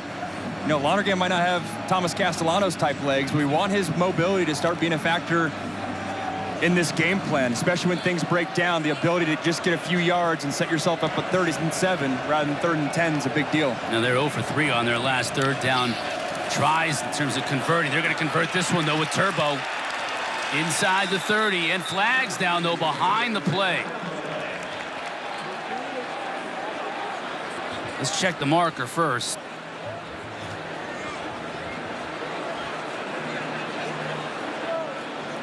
Officiating crew has had a busy afternoon.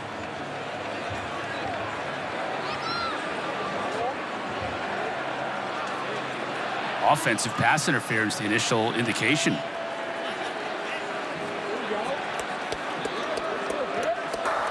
Offensive pass interference, number 4 on the offense, 15-yard penalty for down.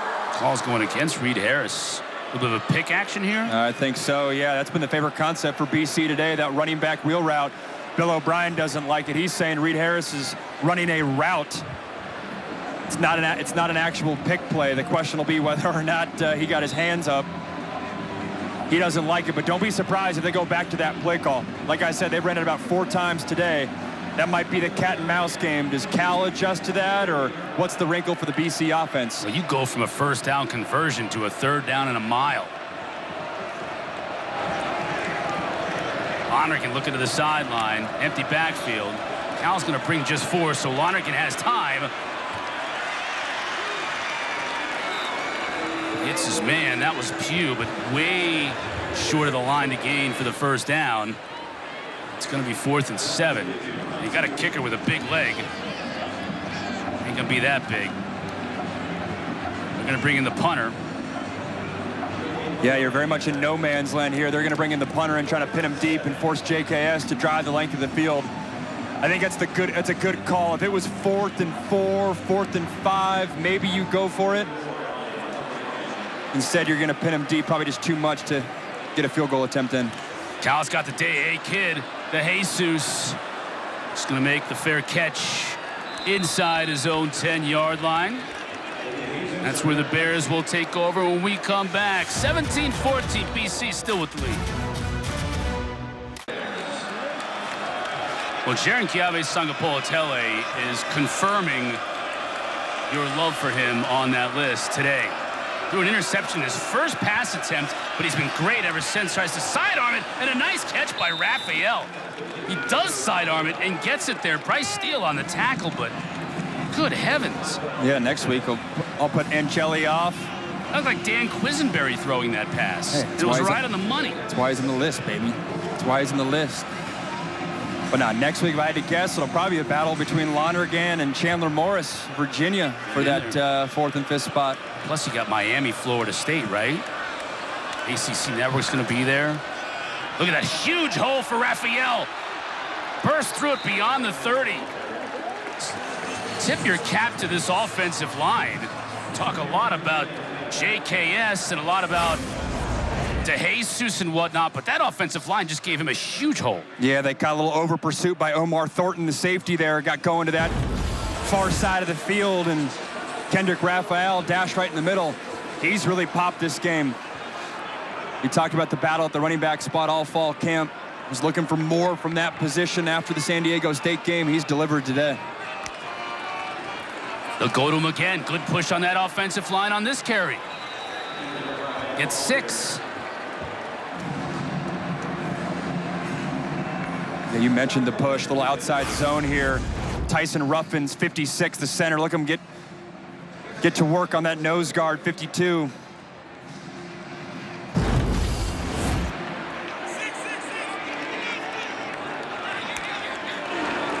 Sangapolatele to Jesus. Takes a couple of hard hits right near the marker. Ashton Cunningham on the tackle. They'll move the sticks. Another first down.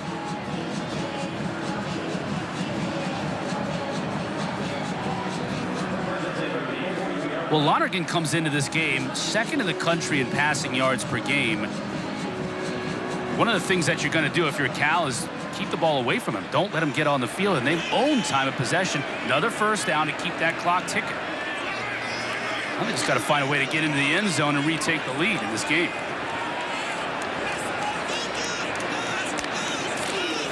Fake to Johnson. Flag down as he tried to get it to DeJesus.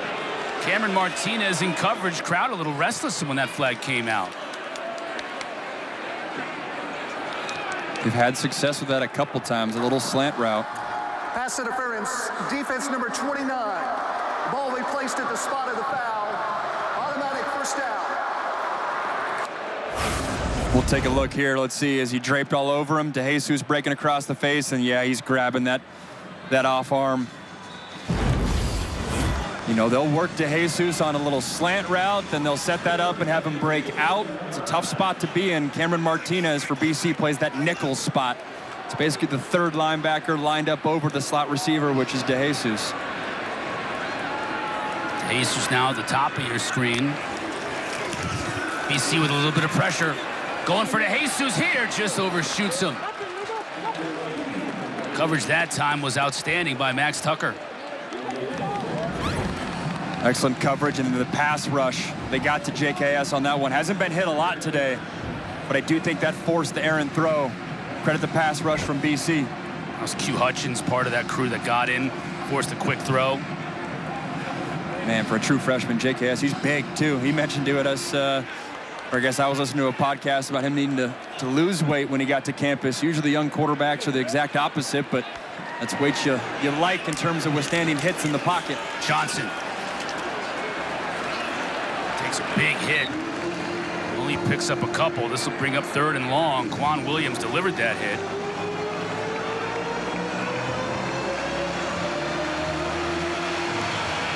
This is where JKS just needs to play point guard. He's done a good job of really getting all his playmakers involved today. We've seen a little bit of Mason Minnie as tight end. Seen Tron Grizel on the outside lanes with some vertical shots. We've seen DeJesus 21 with some work in the slot. Wouldn't be surprised if he looks towards the bottom of the screen. You got DeJesus as the lead receiver, and then Mason Minnie as well at the tight end spot.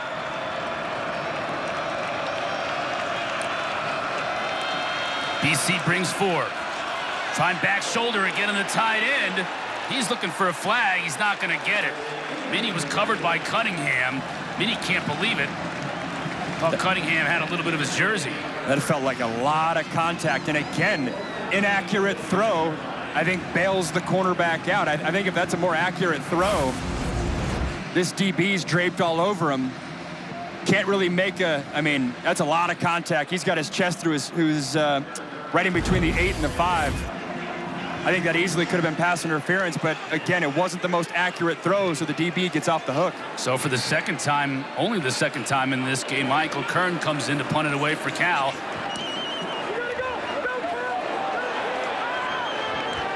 Ferris makes the fair catch inside his own 10.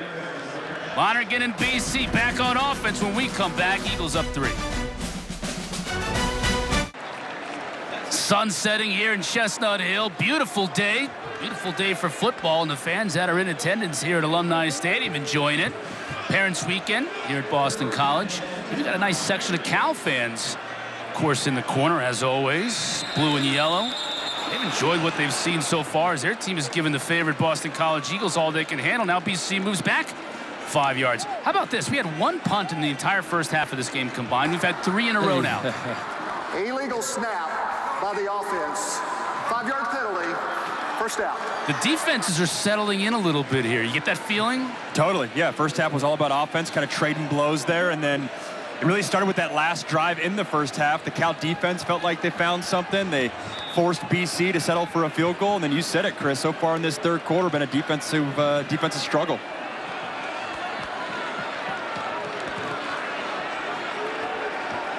Dylan Lonergan and company starting this drive behind the chains already. 1st and 15 from their own 5. Turbo lowers his shoulders, and you can see the power, the compact power that 2 in red brings to the table.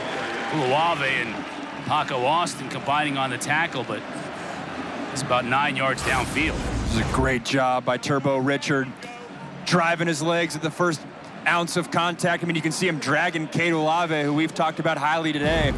About 4 or 5 yards there. You can see Turbo. He does it through the air and on the ground. But both of these teams who have struggled to run the football often this year doing a much better job today. Now they're sweeping Turbo wide, and he's only able to pick up about a yard.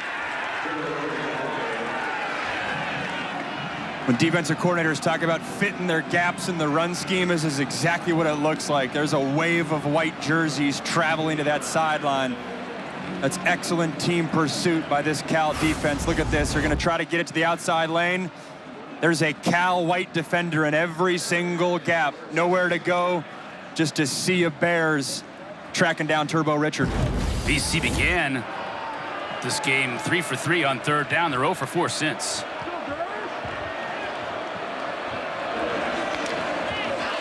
Lonergan to throw. Franklin can't hang on. Pass was a little bit behind him, just out of his reach. BC's going to have to punt. Really the first inaccurate throw we've seen from Dylan Lonergan. He wanted to put on the left shoulder of this receiver away from the defender, but just a little bit too far out there. Good chest match adjustment by Cal, too. They went a lot of zone there for that running back wheel route, forcing that throw, not letting the wheel route beat you, rather than man coverage. First 3 and out of the game for either team.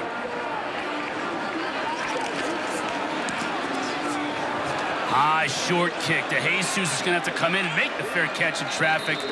And he does at the 45-yard line. So outstanding field position for Cal after the 29-yard punt. Next Saturday, Taylor Tannenbaum and the ACC Huddle crew, they're going to be down in T-Town, Tallahassee, getting you ready for Florida State and Miami. And the rest of week 6, a 2-hour pregame show begins at 10 o'clock Eastern. Right here on the ACC Network and on the app. So Florida State going to have to bounce back after the loss at Virginia last night. It's really the first short field that Cal's had today. I wonder if Brian Harsin takes a shot on this drive. We'll start on the ground. Raphael steps his way through the defense. Good pickup of almost 5 on first down. And I say that comment because oftentimes when you're in this part of the field, it's that awkward 4-down territory, getting extra down. But man, this Cal running game has been effective today. Raphael has very much made his impact running the ball. He's got 75 yards on 15 carries to this point.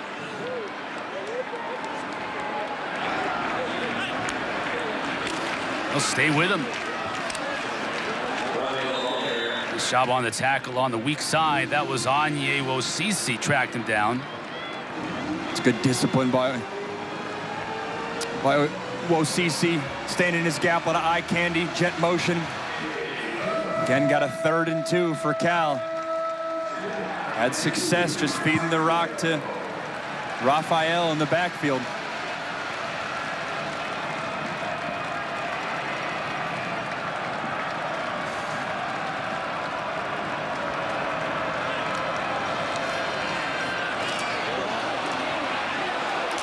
Oh, took a big hit and stayed on his feet. Grizel. Beautifully designed play. I loved having the tight end running out there to give him a block, and then Grizel took the shot and hung on. Yeah, the Dolphins popularized this motion. Little burst motion. You get your receiver who's connected to the offensive line, motioning outwards to get numbers on the outside. Then you have 3 receivers versus the 2 defensive backs for Boston College. It's a numbers advantage and the reason why they picked up that first down.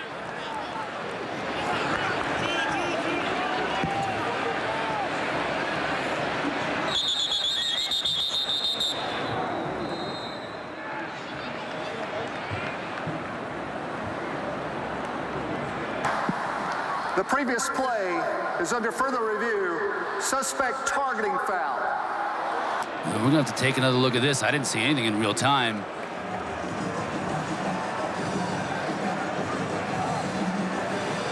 I did not either.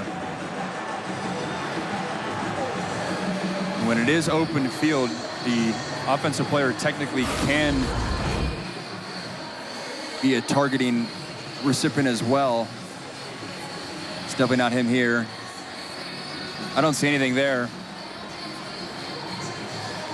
He's going to the ground. You got 3 BC Eagles corralling him. It would have been on, if it was on anybody, it would have been on, I think, Carter Davis. 7. If you see him come in, see if we can see that again. Keep an eye on 7. He's the one that's kind of in the middle of the 3 defenders crashing in. See him right here, 7. Does he lower his head and lead with it? That's what they're looking at right there.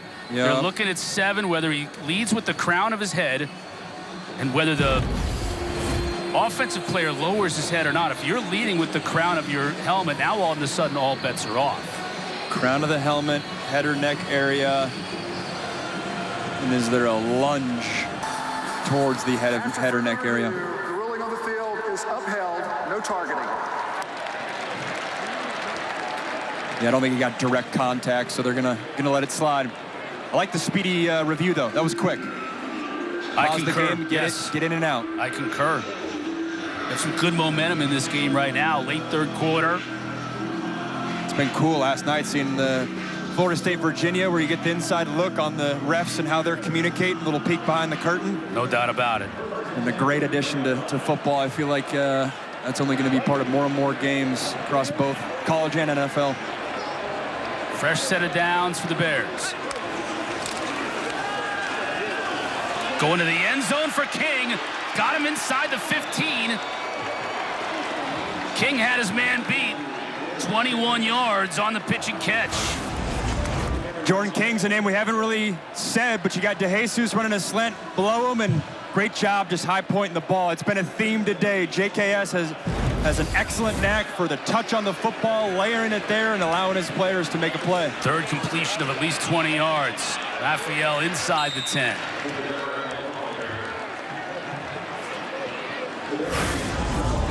I mean, he's high pointing this thing. Jordan King using that 6'2" frame. When I say high point, that's saying that's going up and getting the ball at the highest point, so a smaller defender can't get involved there. If you let that ball get into your chest or you catch it in the cradle a little bit, that's a recipe for a safety or a corner getting his hand involved. It's excellent receiver work there. Could be watching the final play of this third quarter. Sangapolatelli to pass. Got pressure on the backside. Almost got his tight end. Mason Minnie couldn't bring it in one-handed. 9 seconds still remaining. In this third quarter, it'll be 3rd and 8. JKS is usually really accurate. Gets drifting to his left a little bit of that sidearm action. Just 6 inches away from that being a catch. Mason Minnie probably just thinking, man, I could have had a touchdown on my hands. Yeah, I think he runs in if he can make that grab, but can't. 3rd and 8. DeJesus in motion to the top of the screen. O'Brien got his workout in on that one. Ran all the way down to the field to call a timeout. Didn't like what he was seeing defensively. Boston College. 30-second timeout, and it's the first of the second half. He is hot right now. He's working that juicy fruit gum too, man. He's been working that all quarter long, all game long, and he ran the length of the sideline to get that timeout. He's really unhappy with the way his team was set up.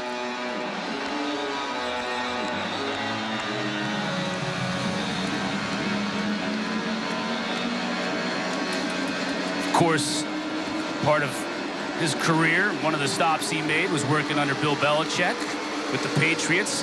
Had all kinds of success as a quarterbacks coach, offensive coordinator. It was part of the staff that drafted Julian Edelman, and this past week he went to Edelman's Patriot Hall of Fame honor ceremony. Julian Edelman and Bill Parcells, 2 football greats. 3rd and 8. Could be a free play. No, they blow it dead.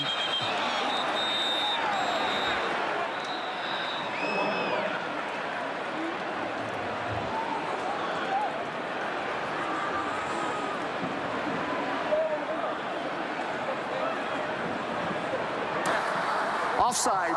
Defense number 15. Unabated to the quarterback. 5-yard penalty. 3rd down. Game clock operator. Let's put 9 seconds back up on the game clock. Thank you. That's a great coaching job by Cal. You come out of a timeout, you use a hard count, which means you're going on 2, knowing that it's 3rd down, knowing that BC is going to want to rush the passer. Coming out of timeout, you say, guys, don't move. Let's see if we can draw them off sides, because now it's 3rd and 3 versus 3rd and 8. Night and day difference for the type of play calls you can get to. Raphael trying to sidestep a defender. The pile pushing it as close as they can to the goal line. Didn't get in. But it's really how close he is to picking up the 1st down, and we're going to have to wait until the other side to find out. End of the third quarter here at Chestnut Hill. Of the third quarter. And we're back. Boston up 17-14. Coach, what's going to be your message to Dylan and how you want to see this team get this offense going and get this take care of this job? We got to create some chunk plays. We're not creating enough downfield plays. They're there, but we're not hitting them. We hit them a couple times, but not enough. All right, thank you. Thank you, Kendra. Coach, before he gets still and Lonergan back onto the field with his offense, got to worry about his defense here. Starting this fourth quarter, up 3. Cal with a 4th and 1 at the 3-yard line to start this 4th. And it looks like a very short one at that. Sangapolatelli under center. He'll give it to Raphael. Stopped! He won't get there. BC defense holds.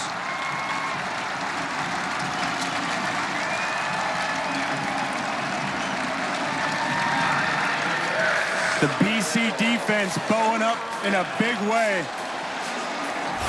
Cal had a short field, drove all the way down on 4th and short. Defensive line-wise and secondary getting involved there. Isaiah Ferris, the corner, was the first point of contact. And then it was gang tackling by the entire BC defense.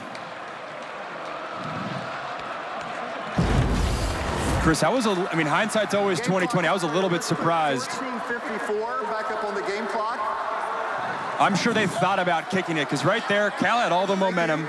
You got your defense playing well. I guess at this point, Justin Wilcox is going to say, even if we don't get it, let's trust our defense and try to pin him deep again. Because now Lonergan has taken the shotgun snap in his own end zone. That's where he hands it off to Turbo. Stays on his feet. Yep. Flag down behind the play. Turbo got it all the way out to the 17, but let's check that marker. Luke Farrelly made the tackle. Offensive holding, number 65. The penalty is half the distance to the goal line. First out. Yeah, you did not want that to occur in the end zone. Otherwise, that would have been a safety, but it was outside. Still half the distance, and it negates a great run on first down. Yeah, that run was not supposed to leak out to the left side, so unfortunately Logan Taylor, playing that left tackle spot, was blocking the leverage of the defender one way, and then his running back unexpectedly cut back the other, and he got caught red-handed with the holding. BC coming into this game, only 14 penalties through their first 3 games. They got 10 today. And now they're in a jam. Again to Turbo. Just trying to get him out of trouble here. Gets it to the 6. Gianna Ida on the tackle, and a little post whistle, pushing and shoving. No harm done. Little acting job from Logan Taylor. I can respect it, trying to get a 15-yarder for your squad. Except I don't think a little corner is pushing him down like that. See at the end of this run right here, a little pushing and shoving. Just outside the frame there. Yep, and you can see Logan Taylor fall into the frame. Good no call. Lonergan's going to throw from his own end zone. Dangerously intercepted. It's Massis with his 4th on the year, and he gets it all the way down to the 2. Zeke Massis leads the country in interceptions. That's his 4th. And he puts the Golden Bears in a golden spot. What a play by Masses, and it's right around the same area of the field that JKS's interception happened, where BC got him. This time it's Cal jumping on a dig route, a little bit late across the middle. Zeke Masses right in his hip pocket, undercuts it, switches the ball to the other end, and seeing why they love him. You said it, Chris. His 4th interception on the season, 6'1", 185, a transfer that's made a big impact for this defense. The give to Raphael. Probing. Doesn't get in at first. Now he does. Touchdown, Cal.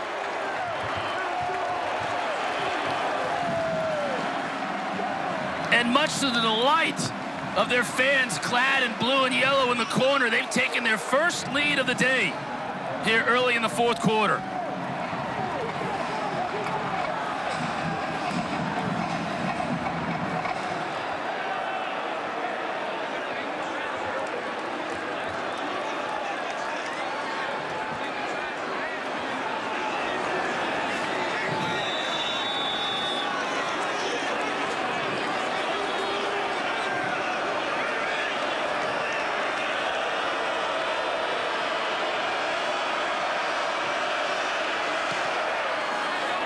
Converts.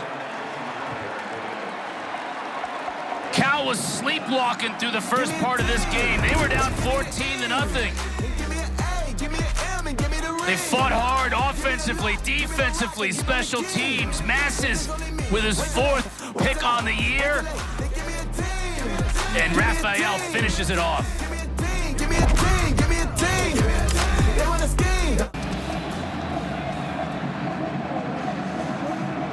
Cal taking their first lead of the game, 21-17. After the big turnover.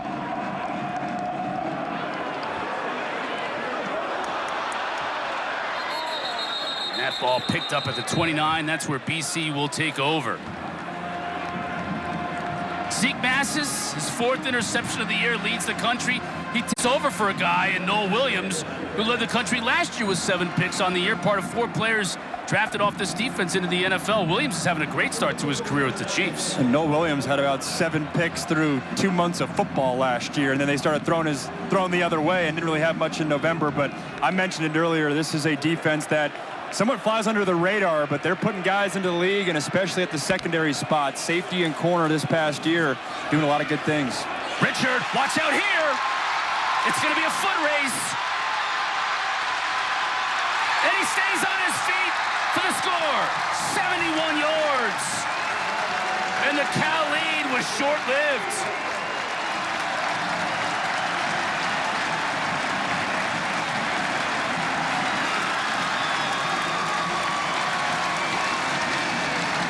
BC's longest run coming into this game was just 14 yards.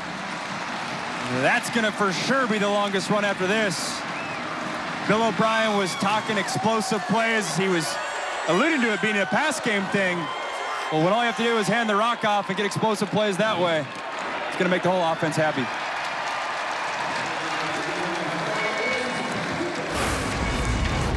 Well, the turbo kicked in here. It's nice patience, just a missed tackle by Olave in the hole, and it's off to the races for Richard. Breaks the tackle there, and you said it. It was a short-lived lead. Using that turbo, bursting through the hole, coming right at you for 6.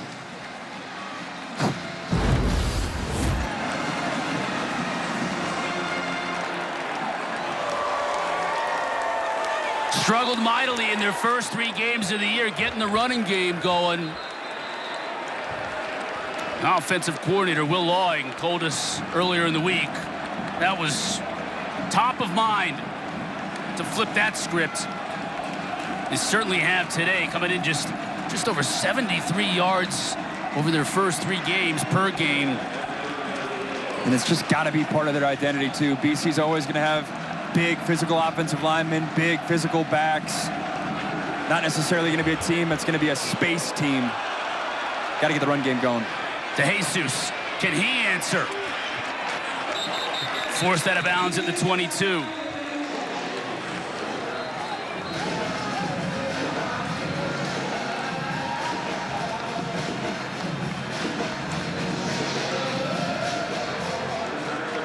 Fourth quarter's been wild. Third quarter, we had all those punts. So it's been about, what, like 90 seconds? Yeah, we got a whole fourth quarter summary card, 90 seconds.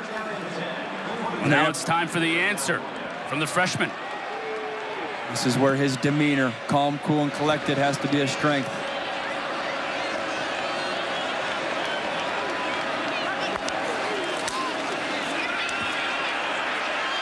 Batted up in the air, incomplete. Favor Bate got a hand on it. Bate looks like a man on a mission there. Yeah, and it's tough for a left-handed quarterback to roll to your right because you got to twist your hips like he's doing right there. You can't stay on the run as easily. But credit Bate being that edge rusher right in his face, knowing that's what they like to do. BC, a lot of different edge rushers that they're playing, especially after this bye week when some young guys popped.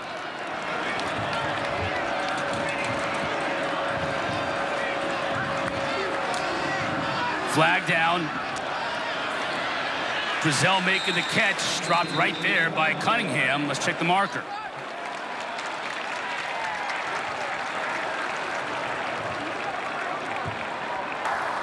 Illegal formation by the offense. 5 players in the backfield. 5-yard penalty, second down. Legal formation, not enough men on the line of scrimmage. The tight end off. I wonder if Grisel, that we saw right there, was not on the ball. Cal's had a few of those just self-inflicted wounds.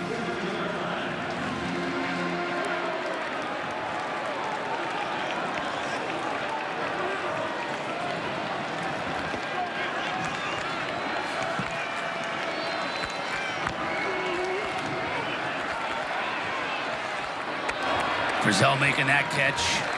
Spun down at the 27 by Ferris.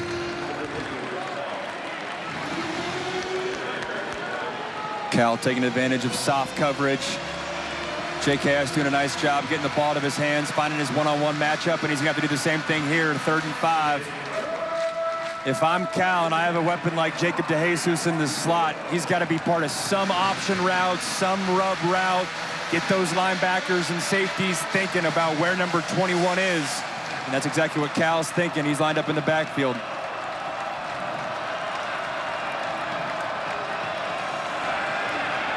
Trying to get it to him. Contact, and the flag comes out.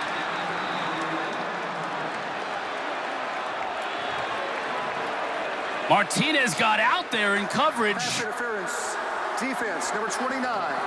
The ball will be placed at the spot of the foul. Automatic first down. He got there, just a contact before the ball got there. He didn't get his eyes back either. BC doesn't like the call. There was a little bit of a push, and the push was exaggerated because DeJesus jumped, so he had no weight on the ground. It's a bang-bang call, but I do think it's a good call. DeJesus is going to jump, so the push looks worse than it actually is. Again, I want to sound like a broken record, but again, an accurate back shoulder throw is forcing the DB to get his head around. If he doesn't and makes contact, you're going to get that call every time. That pass low, incomplete, was forward.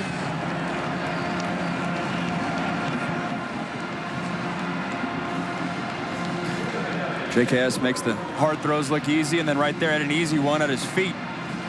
He'll want that one back. He's gotten bailed out a couple of times by his receivers in this game. Low throws, and they've gone down to get him. He pat himself on the chest there as DeJesus comes by, saying, my bad. 2nd down and 10.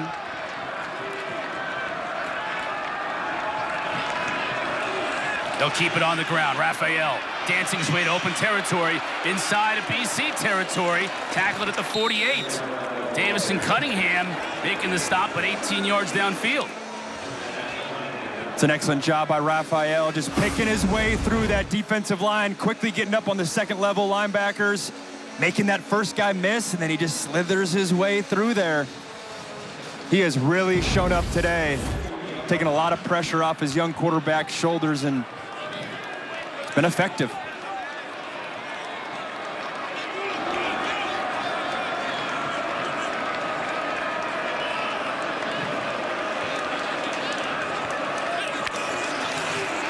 BC brings pressure up the middle. Picked up.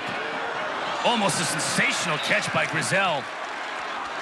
Cunningham in coverage, but Grisel just a little bit out of bounds. Couldn't bring it in.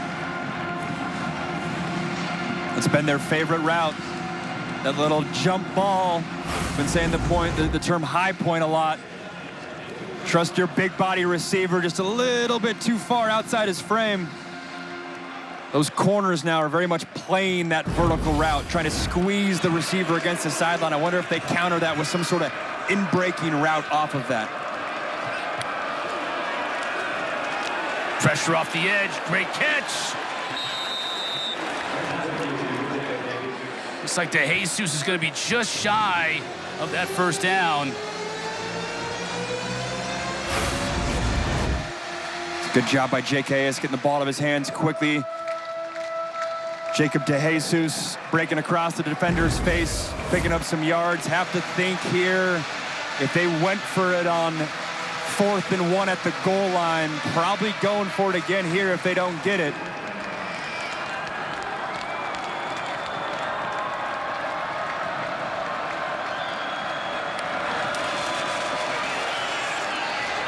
They'll get it.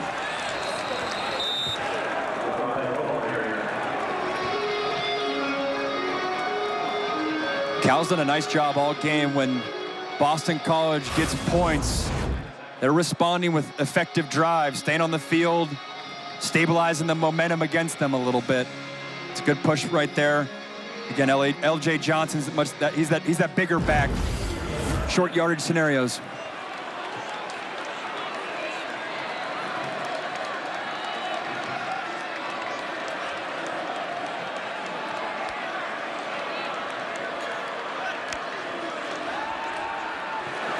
Rolling to his left, just overshoots Jordan King.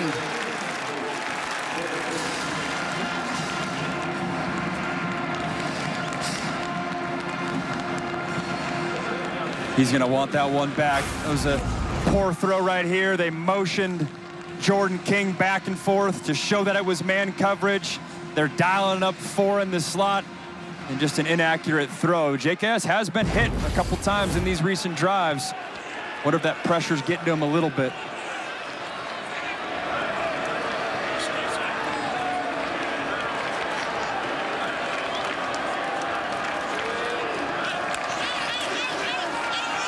Raphael, big hole, still on his feet inside the 30.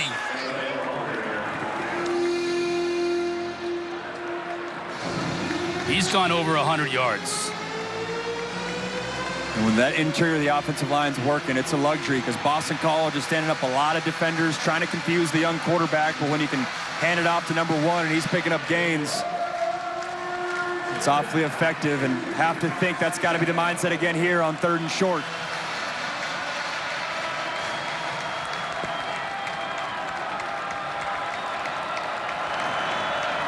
Boston College only 2 defenders with their hand in the dirt.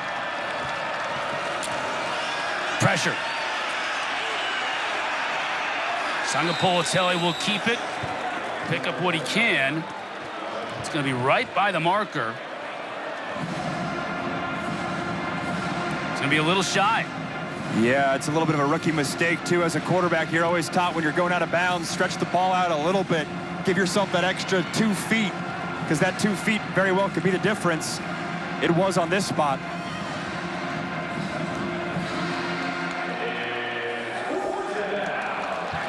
Justin Wilcox wants a remeasurement, but right now it's 4th down. I thought JKS could have got that. Sangapolitelli's trying to get it himself. He didn't get much. He didn't need much. Let's see where they mark it. The linesman's coming in. He didn't need much at all. The linesman on the top of the field looked like a better spot than the bottom. Boston College is celebrating because they stuffed him, but he really only needed like a foot. If that.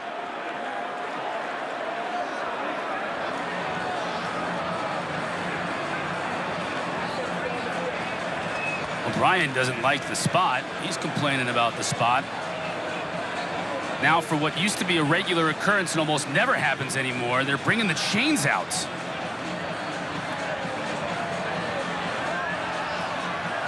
Didn't get it. Second time in this 4th quarter that Cal has been denied on 4th and short.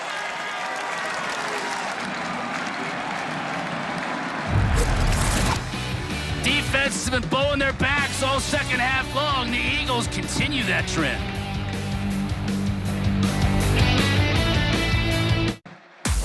Time for today's Experts at Work, brought to you by Principal.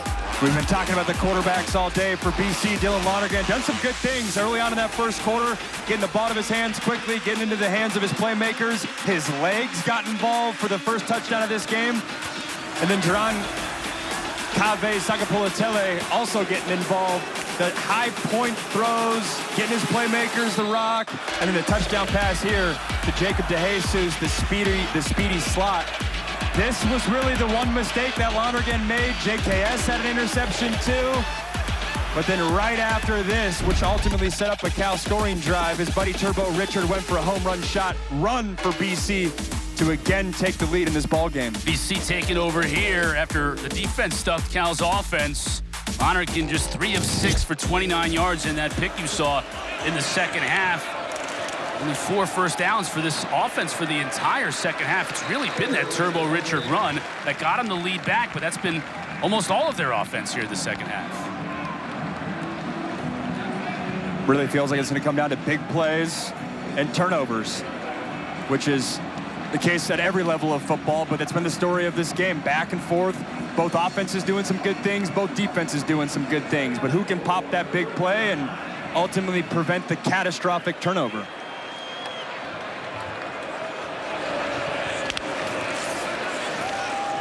Turbo. Shy of the first down by about 1.5 yards. Stanley Soloway McKenzie on the tackle. If you're Boston College, you would love nothing more than with 7:20 on the clock, up a field goal, can you put together a drive that bleeds a lot of clock? Obviously, you want points as well, but not preventing the 3 and out is critical here. Up to 168, up to 170 yards rushing on the day. They need another 1.5 yards here to keep this drive going. Turbo. He'll pick it up.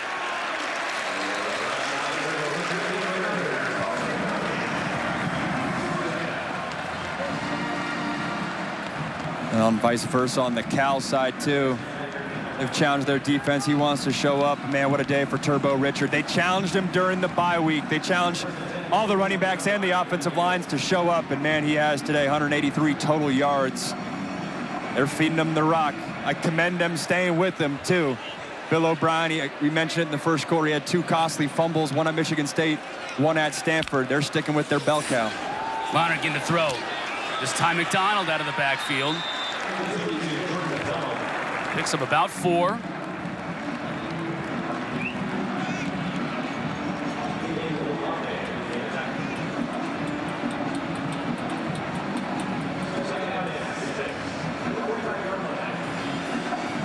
Clock is just ticking down now inside of 6. Your Cal and your defense got to come up with the big play. Whether it's a pressure, force a bad decision by Lonergan, trying to strip the ball out, cause a fumble. McDonald cuts it back inside, falls forward.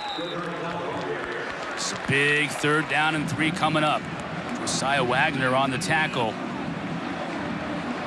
This is where this Cal defensive line has to show up big. They've been challenged as well. We mentioned Boston College's offensive line being challenged. But can Cal find a way to fit their gaps, stuff the run, and if it is a pass, get some pass rush?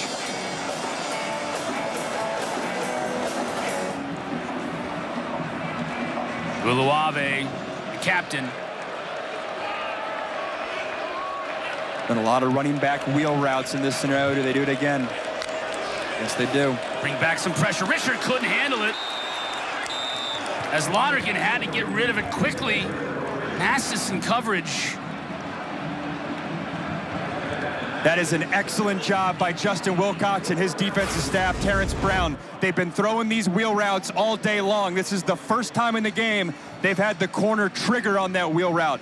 They've been watching the tape. They've been watching the flow of this game. That's an excellent counter by that defensive staff, knowing what's coming and getting one of your best players on defense, Massis, involved to make a play. Florio to kick. The Jesus with the fair catch at the 12 makes it. And with 4:48 left to go, Sagapolatelli will come back on. Max Brown, Chris Cotter, Kedward Douglas with you. 4:48 left to go on this one. Another moment, Max, for the freshman to stamp his authority on this game, on this league, and on this Cal offense. You said it. What an opportunity to welcome himself to ACC football for the true freshman, Jaren Kaive Sagapolatelli. Opportunity to lead his team down by 3. The mindset's just got to be get completions. Don't have to get it all back in once. But we all know that's part of his skill set, is pushing the ball down the field, finding his one-on-one matchups on the outside.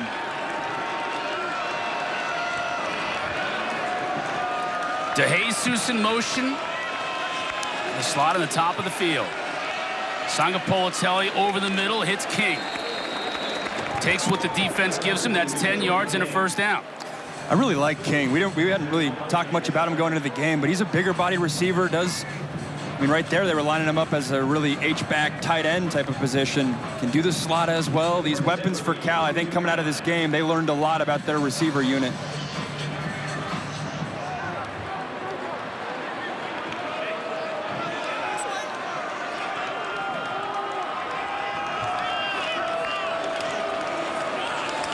Give it to Raphael. Picks up a couple of tough yards. Max, you got to think also, this is a time that, you know, the reason why you brought in Brian Harsin to be your offensive coordinator has to come into play here as well. You got the freshman quarterback, but you got somebody in Harsin that you really feel like can make the right calls down the field. We've seen that today. He's made some strategic moves. Now late in the game, you know the tendencies of the defense. Any of those plays where maybe you were setting up double moves or anything like that, this is where you empty the clip. Sangapolatelli to throw. Gets it to King again. Met immediately by the defender. TJ Green. True freshman quarterback, true freshman nickelback making the tackle. Third down here, have to think. You got 3 timeouts, so maybe you punt it and trust your defense here, but to me, DeJesus has to be part of your scheme. Top of your screen. He's by himself this time with only a tight end. And, of course, they motion him to the other side. Get that defense thinking.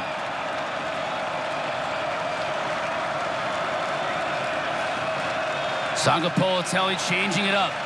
Play clock at 4. Rolls the pocket to his right side. Strike to King. All week long, we hear from the BC defense, got to make him roll to his right. And what does he do? Puts it on the number. And he dialed up his own number. This is a young quarterback audibling the protection at the line of the scrimmage, saying, hey, I'm going to roll to my right. Offensive line slide to the left. That's elite quarterback play right there from a youngster. Game on the line, crowd's loud. You change the protection, you get it in, and you find a completion on third down. Running it. Raphael bounces it outside. Stiff arms the defender. Flag down way behind the play as Omar Thornton drove him out of bounds after a gain of 11, but let's check that marker. Holding, offense number 56. First down. That's a tough one. Justin Wilcox is frustrated, to say the least. That's a couple times where, you know, you love the cutting ability of Raphael, but he does it so aggressively. I almost wonder if, nah, you can't. That's still go the side of the football that you're planning to go to. Can't the defense? If the defender's in front of you, can't be grabbing his horse collar. 1st and 20. Sangapolatelli to throw. Steps up. Almost intercepted. Quan Williams hits Sangapolatelli, and Owen McGowan almost came up with the fluttering football in the middle of the field. It's an excellent job by the Boston College defensive line, getting pressure with just 4 defenders. Flushing JKS to his left. Credit this defensive line, holding their gaps. Right there in the middle, big 55, Quan Williams. Lucky that wasn't picked. Very lucky that wasn't picked. Second forever here.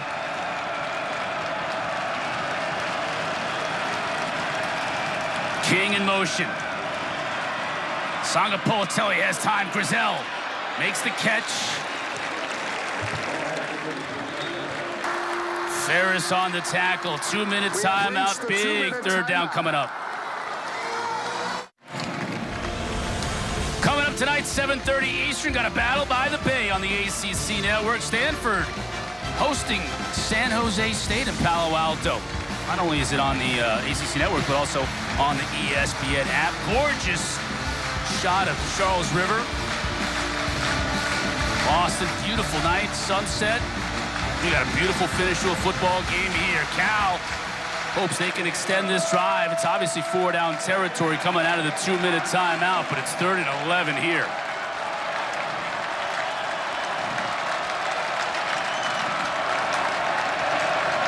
BC showing a little pressure. And they're coming with it. Sangapolatelli gets rid of it. Knocked up in the air, incomplete. Isaiah Ferris defending on the play.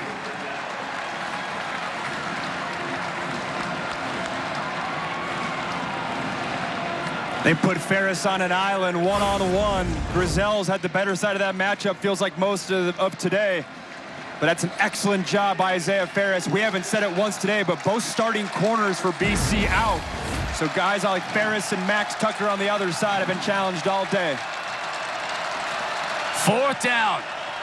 Sangapolatelli, the freshman. The jump ball for Grizel. Incomplete, but a flag comes down.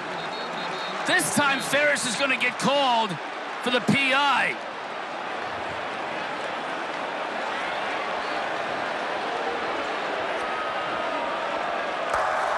Pass interference, defense, number 15. 15-yard penalty, automatic first down. Riley Johnson saying 15, but it was Ferris. Those are just tough matchups. You're putting your corner one-on-one with a big body receiver. Let's see. The number, it was number 16. There you go. The fact that Grizel almost came up with that ball. So to me, there's nothing at the end. I think it's before. I think it's right when he flips his hips. I don't think it's at the end there. But obviously a bang-bang call. New life for the Golden Bears. Sangapolatelli rolling. Couldn't find King. Ashton Cunningham, who's done yeoman's work at a corner spot, defending on the play. And this BC defensive line doing a really good job creating havoc for not really pressuring, at least not on that play. 4 guys getting pressure. Right here, if I'm Cal, I'd look to Jesus's way. Defense play, maybe playing a little bit softer, trying to prevent the big play. That's the Jesus's specialty, finding that soft spot in the zone, 5 to 10 yards down the field. He's at the top of your screen. Grizel on the bottom. Sangapolatelli. He can run if he wants. Throws downfield. Has his tight end in mini. Inside the 10. He'll score.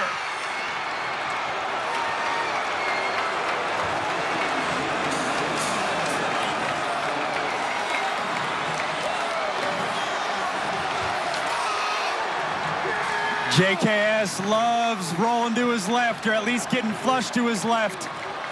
That is an excellent job by a young player, keeping his eyes downfield, finding his tight end. And Mason Minnie, the transfer from Idaho, getting in the end zone to put the Bears up.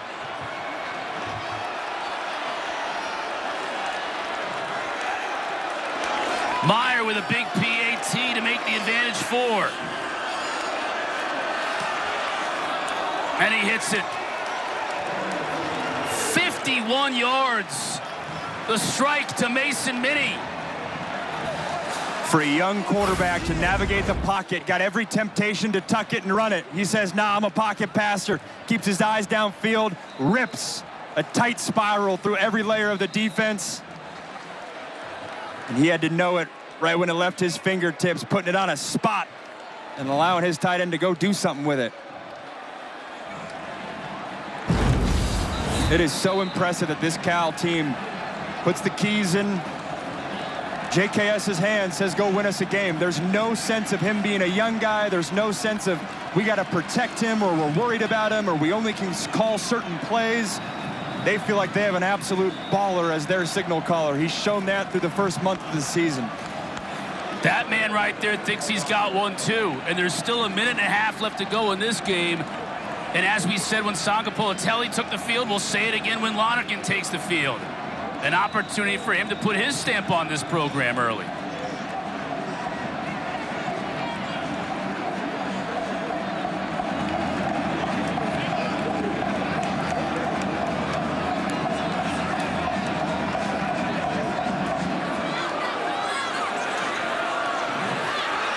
Short man takes the kick.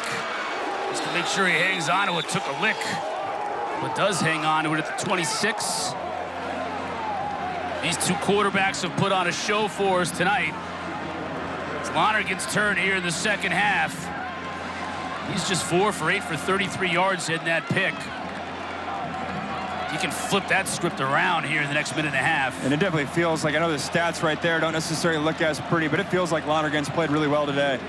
Hasn't had the long touchdown, but has operated the offense well, and he's got an opportunity right here. Minute 30, 2 timeouts. A lot of the same mindset that JKS had applies to him here. Just get the first completion, take what the defense gives you. Turbo Richards had the huge game in the backfield. Lonergan, Bond.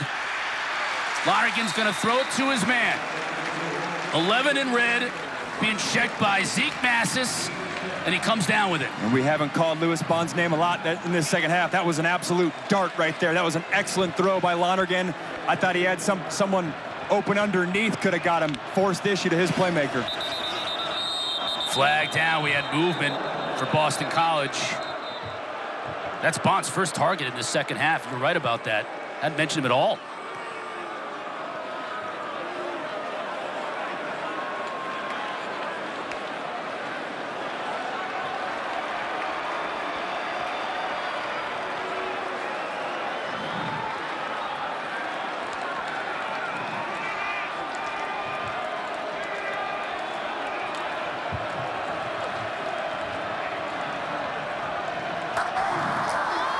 Start. Offense number 2. That's a 5-yard penalty. First down. That's also qualifies for a 10-second runoff. However, Boston College has elected to use their second charge timeout to avoid the 10-second runoff. So 30-second timeout, Boston College.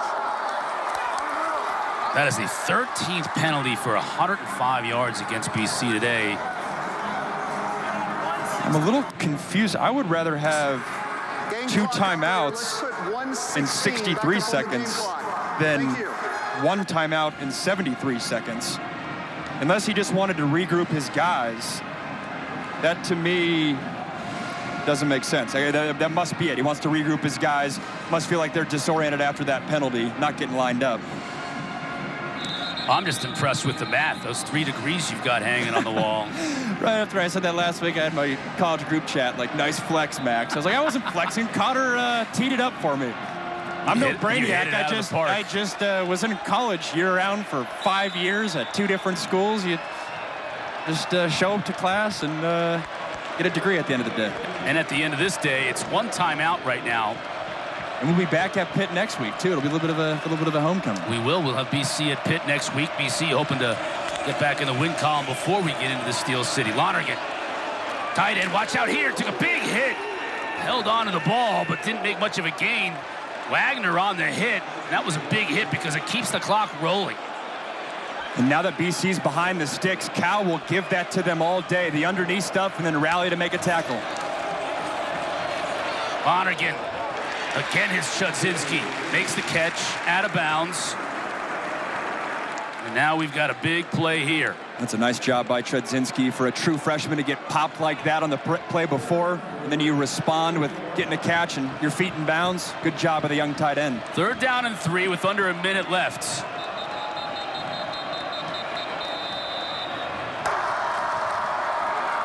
The previous play of a completed catch is under further review.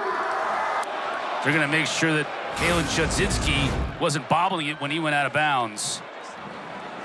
I was hyping up the youngster, and then at first glance, that looks like that left toe is on the white. Maybe the toe, yes. He didn't bobble it, but that toe right there, that's got some white. Those size 15 or 16 cleats not working to his advantage. Yeah, that looks, you can clearly see the color of his toe on that white line. If it's reversed, it's going to be a huge call in this game because you go from 3rd and 3 to 3rd and, is it 13? You're always taught as a receiver or a tight end when you're by the sideline to kill your feet, as they call it. Don't extend them out. Have them die. You'll fall down as a result, but it'll make sure your feet are behind you and in bounds. Our referee today, Riley Johnson, who has been busy.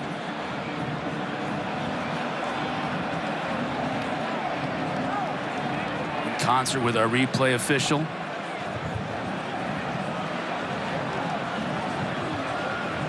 Ruling on the field was a completed pass. Looked like to us, as we saw the replay, that Chudzinski's left foot hit the chalk.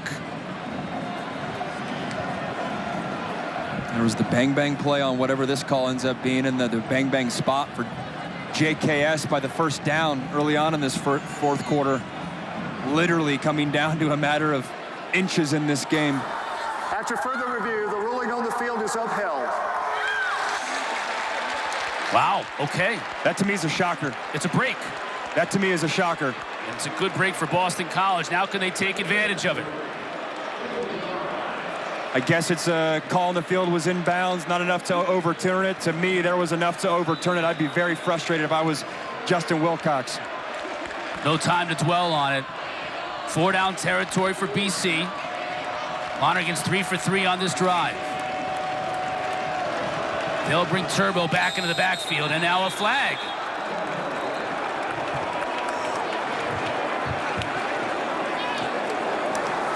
Prior to the snap, false start. Offense, number 79. 5-yard penalty, 3rd down. And you can understand Coach O'Brien's frustration. These are unforced errors. And it just totally changes the page of the playbook that you're on, going from 3rd and 3 to 3rd and 8. 3rd and 3, you very well could run it, whole playbook open. 3rd and 8, pretty much have to pass it, but you have to pass it with under a minute left. Lonergan to throw. Looking for Bond. Overthrows him. Once again, Wagner in coverage. He's done a nice job from his nickel spot. In coverage all afternoon long. He has, and that's a tough assignment on Lewis Bond. Here we go, 4th and 8. That 3rd and 8 call was probably your favorite call if you're Will Line in terms of trying to dial up Lewis Bond. What's your counter off of that? You have another play that you can try to get 11 some freedom. They're going to line up Lewis Bond and Reed Harris right next to each other on the bottom of the screen.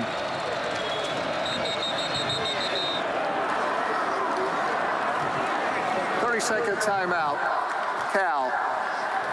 First of the half. Justin Wilcox wants to talk things over with his defense.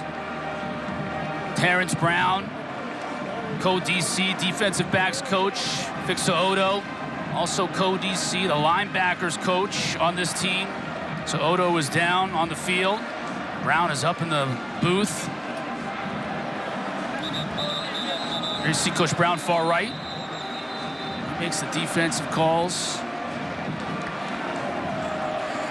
I was the scout team quarterback at USC for a few years against Justin Wilcox as our defensive coordinator, and his DNA is to bring pressure. If BC doesn't spread him out wide, I'd expect him to bring some exotic pressure and try to force the ball to the hands quickly. Bill O'Brien knows that, so they're going to go empty, harder to pressure an offense when they're in an empty formation. 4th down and 8. Lonergan, pressure comes, gets rid of it, has Bond. It'll be a 1st down for the Eagles.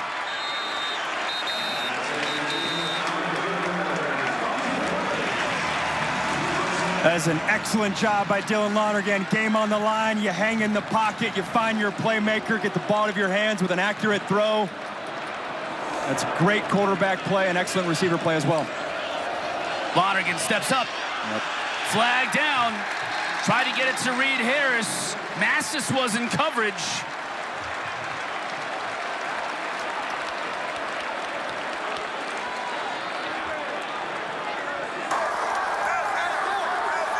Pass interference, defense, number 5. Ball was placed at the spot of the foul. Automatic 1st down. I felt like Harris came out of his break and the ball was already on him and probably wouldn't have been able to make that catch anyways. And he was holding him the whole way. Massis, who's played well. This has been a theme the past 2 drives. Boston College's big-bodied receiver. He's getting grabbed. Tall assignment for a corner. Said the same thing on the other side with Tron Grizel for Cal. Lonergan on 1st down. Has his man caught inside the 10. Harris again. It'll be 1st and goal with with 23 seconds left. And BC has a timeout on the board. They'll spot it at the 5. What a throw and what a catch. Again, Lonergan holding into the pocket. 2 Cal defenders right there. Puts it where only his guy can catch it. Reed Harris circling back around and making the play. Coach O'Brien is livid at the 5.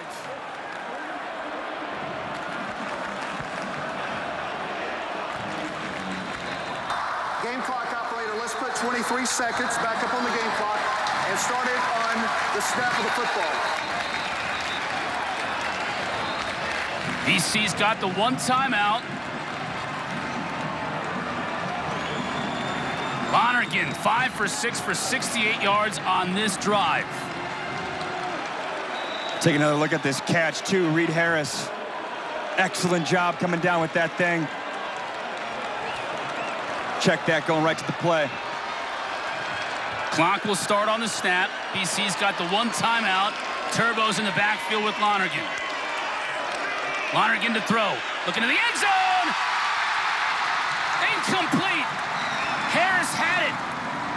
He couldn't hold the catch through the ground as Olave was in coverage. He had it, hit the ground, the ball popped up.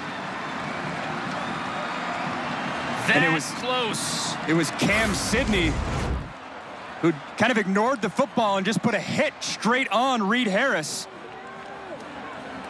He didn't complete the catch though. Bobbling it all the way through. Man, they love these wheel routes. 20 seconds left, 1 timeout. You could try to run the ball. Had a lot of success through the air this drive though. More whistles. Again, Cal defensively wants a timeout. Timeout, Cal, 30-second timeout. Game clock operator, let's put 20 seconds back up on the game clock. Thanks.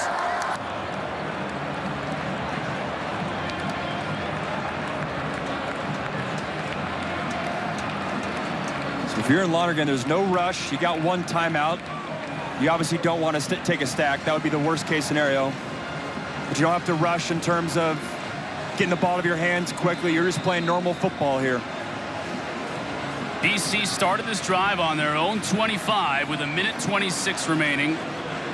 They've used 1 timeout on the drive. They still have 1 in the bank. And Kendra's interview with Coach O'Brien was so much about the chunk plays down the field. Those have showed up in this last drive. You got Bond and Harris together on the top of your screen. Bond in motion. Lonergan looking his way. Over the middle. Intercepted! Picked off by Luke Farrelly.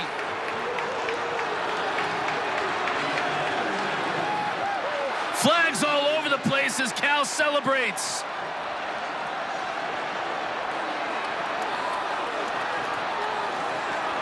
They've been talking about the consistent improvement of this young man all off season. Cade Olave gets a lot of the headlines. Luke Farrelly reading the QB's eyes, stepping in front of that passing lane and coming up with a huge pick. He'll read the eyes of Lonergan. Linebacker right in the middle of the field, steps in front of it, comes down with it. After the play was over, unsportsmanlike, number 41 on the intercepting team. The penalty is half the distance to the goal line. First down, Cal. That'll be a 1-yard penalty as Farrelly chucked the pigskin. And that is number 41's first unsportsmanlike conduct foul of the game. What a great moment for him too. This Cal defense brought in linebackers to compete with him. Taggart from BYU, Boom Jock from Colorado State, but the redshirt freshman who's really coming along, homegrown guy, beat those guys out. And we're also seeing why that penalty was catastrophic. You would normally knee it, can't do that here. Songa Politelli, let me get moving on the Cal offensive line. We'll move it an inch or so closer. Offense, number 55. Penalty is half the distance to the goal line. Still first down. So you can't take a knee. A safety doesn't lose you this ball game. What does lose you this ball game is a botched exchange and a potential touchdown for BC. That's your biggest concern right here. Make sure you get this snap. I would imagine you do a quarterback sneak, and that defensive tackle, I'm doing whatever I can to dislodge that snap. More movement. False start. Offense, number 54. Half the distance to the goal line. Still first down. Move it another inch closer to the goal line. I'm sure those defensive linemen are barking, all hugged up in the A gap. Got to get this clean exchange. I've never seen an offensive line. All guys are in the end zone.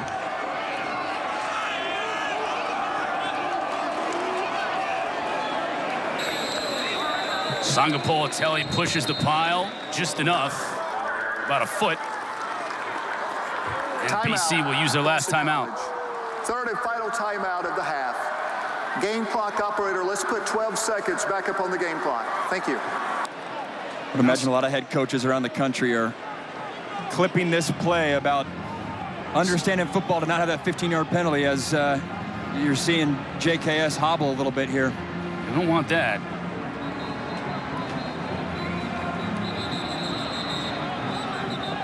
But you also don't want to put in, nothing against Devin Brown, but you don't want to put in a quarterback who's hadn't taken a snap since the first half. Yep. And just one snap at that in the game in this moment under center. So Sangapolateli will come back in. He can handle this one snap. It'll be a huge road win for Cal.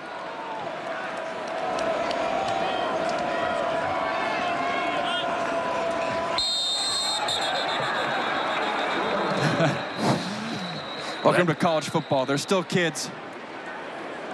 Headbutt from the defensive tackle.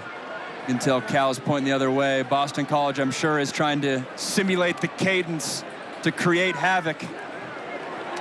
That is illegal. It's a penalty on the defense if you do so. Offside, defense, number 88 with contact, 5-yard penalty, first down.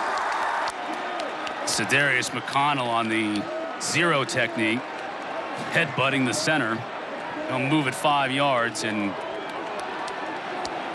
now Sangapolateli can take a knee.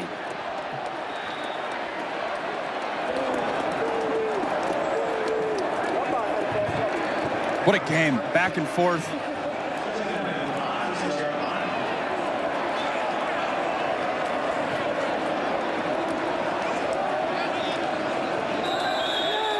And that'll do it.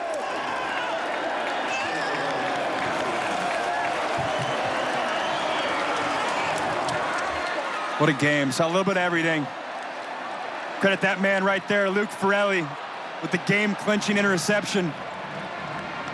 And Justin Wilcox, after a tough loss last week for San Diego State. They were getting national headlines. They were 3-0, felt like they should enter conference play 4-0.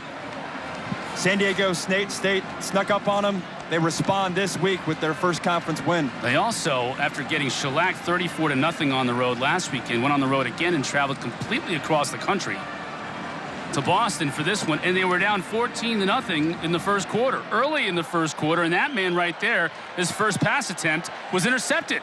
For being a true freshman, threw a pick early on in this game. Demeanor wasn't changed one bit. You can tell why they think he is he's special.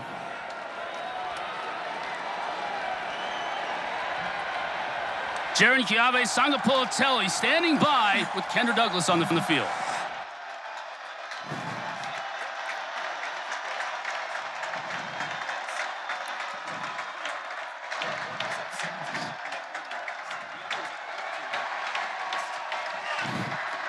All our guys, we trusted in each other and we trusted in him.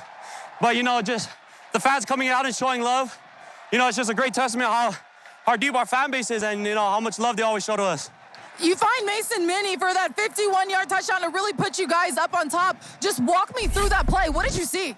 They played a cloud coverage to the boundary. I stepped up. Safety kind of came down. He seen me stepping up. I just put it right over the top. You know, my whole line was blocking their butt up the whole night. You know, receivers were making great catches and running backs were running downhill. You know, Mason Minnie caught that catch and he just took it to the house. The rest was him. You are a true freshman, but when you talk with your teammates, they all talk about your maturity.